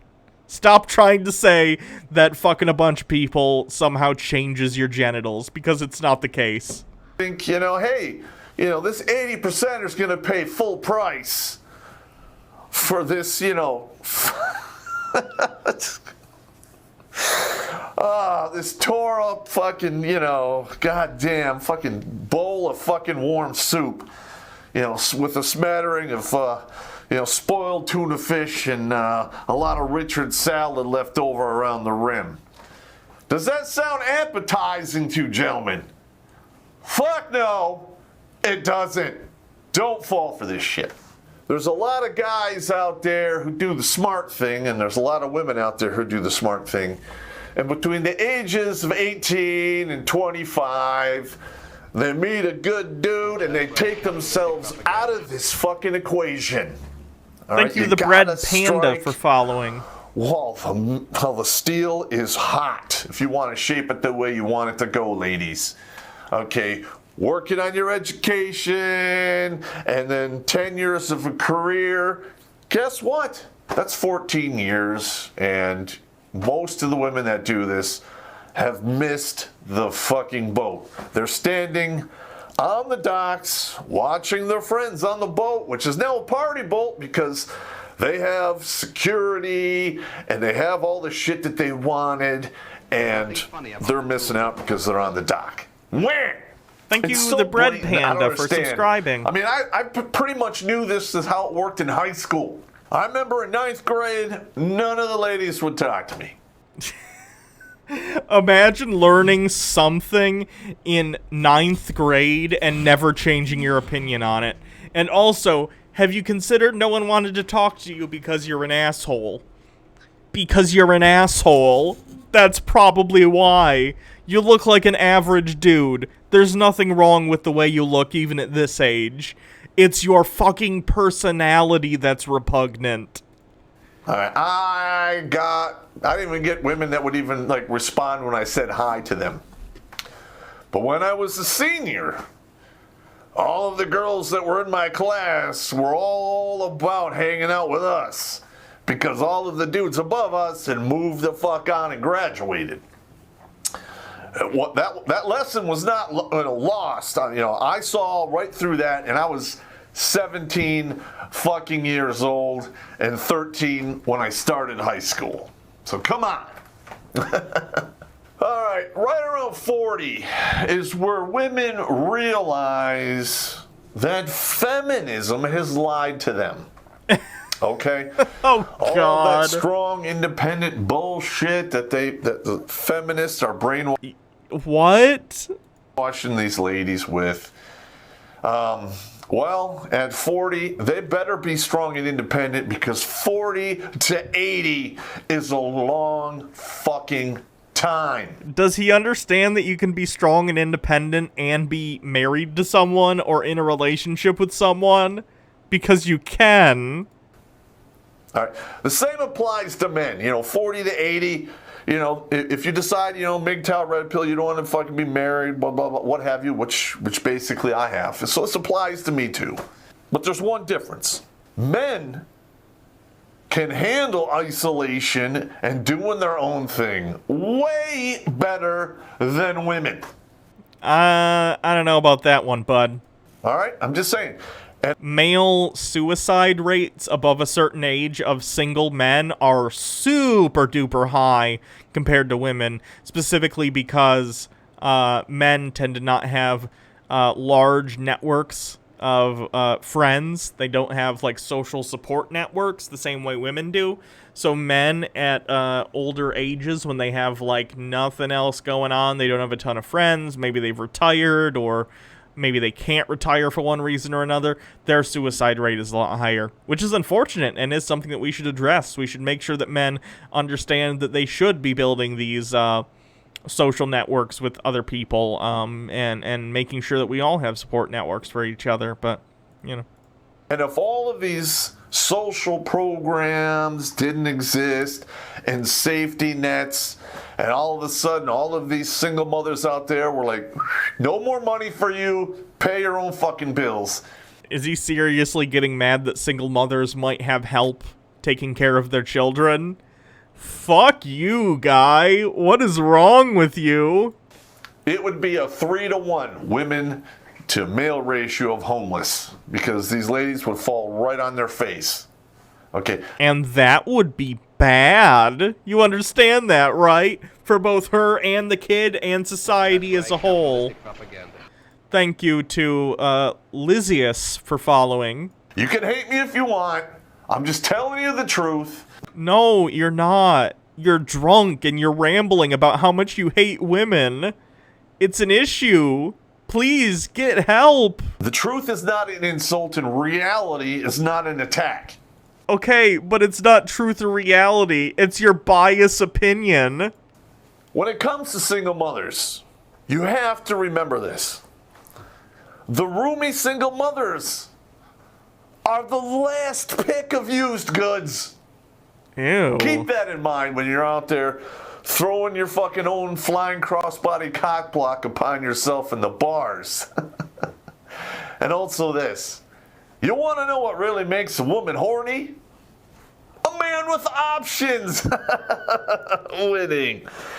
All right, gentlemen. Oh, this guy's just like the worst person I've ever covered. He makes my skin enjoyed crawl. This short lecture. I kind of pull it off the cuff. But I'm kind of sick and tired of dudes out there just not knowing what the fuck is going on. All right? And just because you weren't in the 20% in your 20s doesn't mean you can't be in the 20% in your 30s, 40s, and 50s. All right? And a lot of guys are fucking doing it out there, and they're doing it in spades. All right? So please, keep this in the back of your mind. It's a lot of woman's nature and how the world really fucking works in regards to them. And a lot of ladies think that the smorgasbord of cock that they enjoyed here in this band is going to go all the way down for the rest of their life. Well, boo-hoo, ladies. Not going to happen. All right, I'm out. Holy shit, that guy's got some deep fucking seated issues. Jeez. Alright, I think that's gonna be it for today. Here's the YouTube archive. I just put it in the chat. If you haven't already subscribed over there, feel free to do so. This video and yesterday's video will be uploaded there shortly. Today's video I will cut into shorter segments if you want to look at them independently.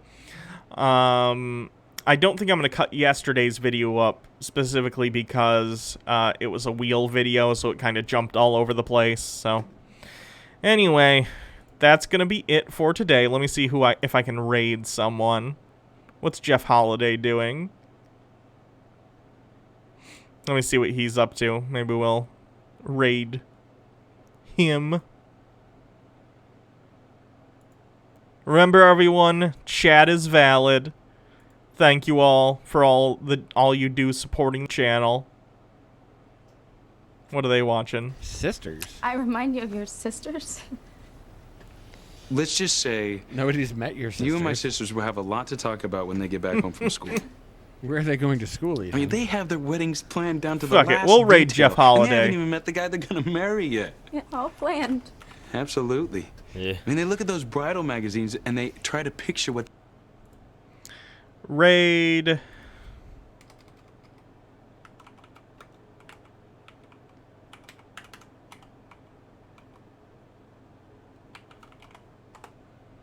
There we go. So, thanks everyone. I hope y'all have a wonderful evening. Enjoy Jeff's stream if you decide to stick around. Chat is valid. Black Lives Matter, trans rights. See you guys later.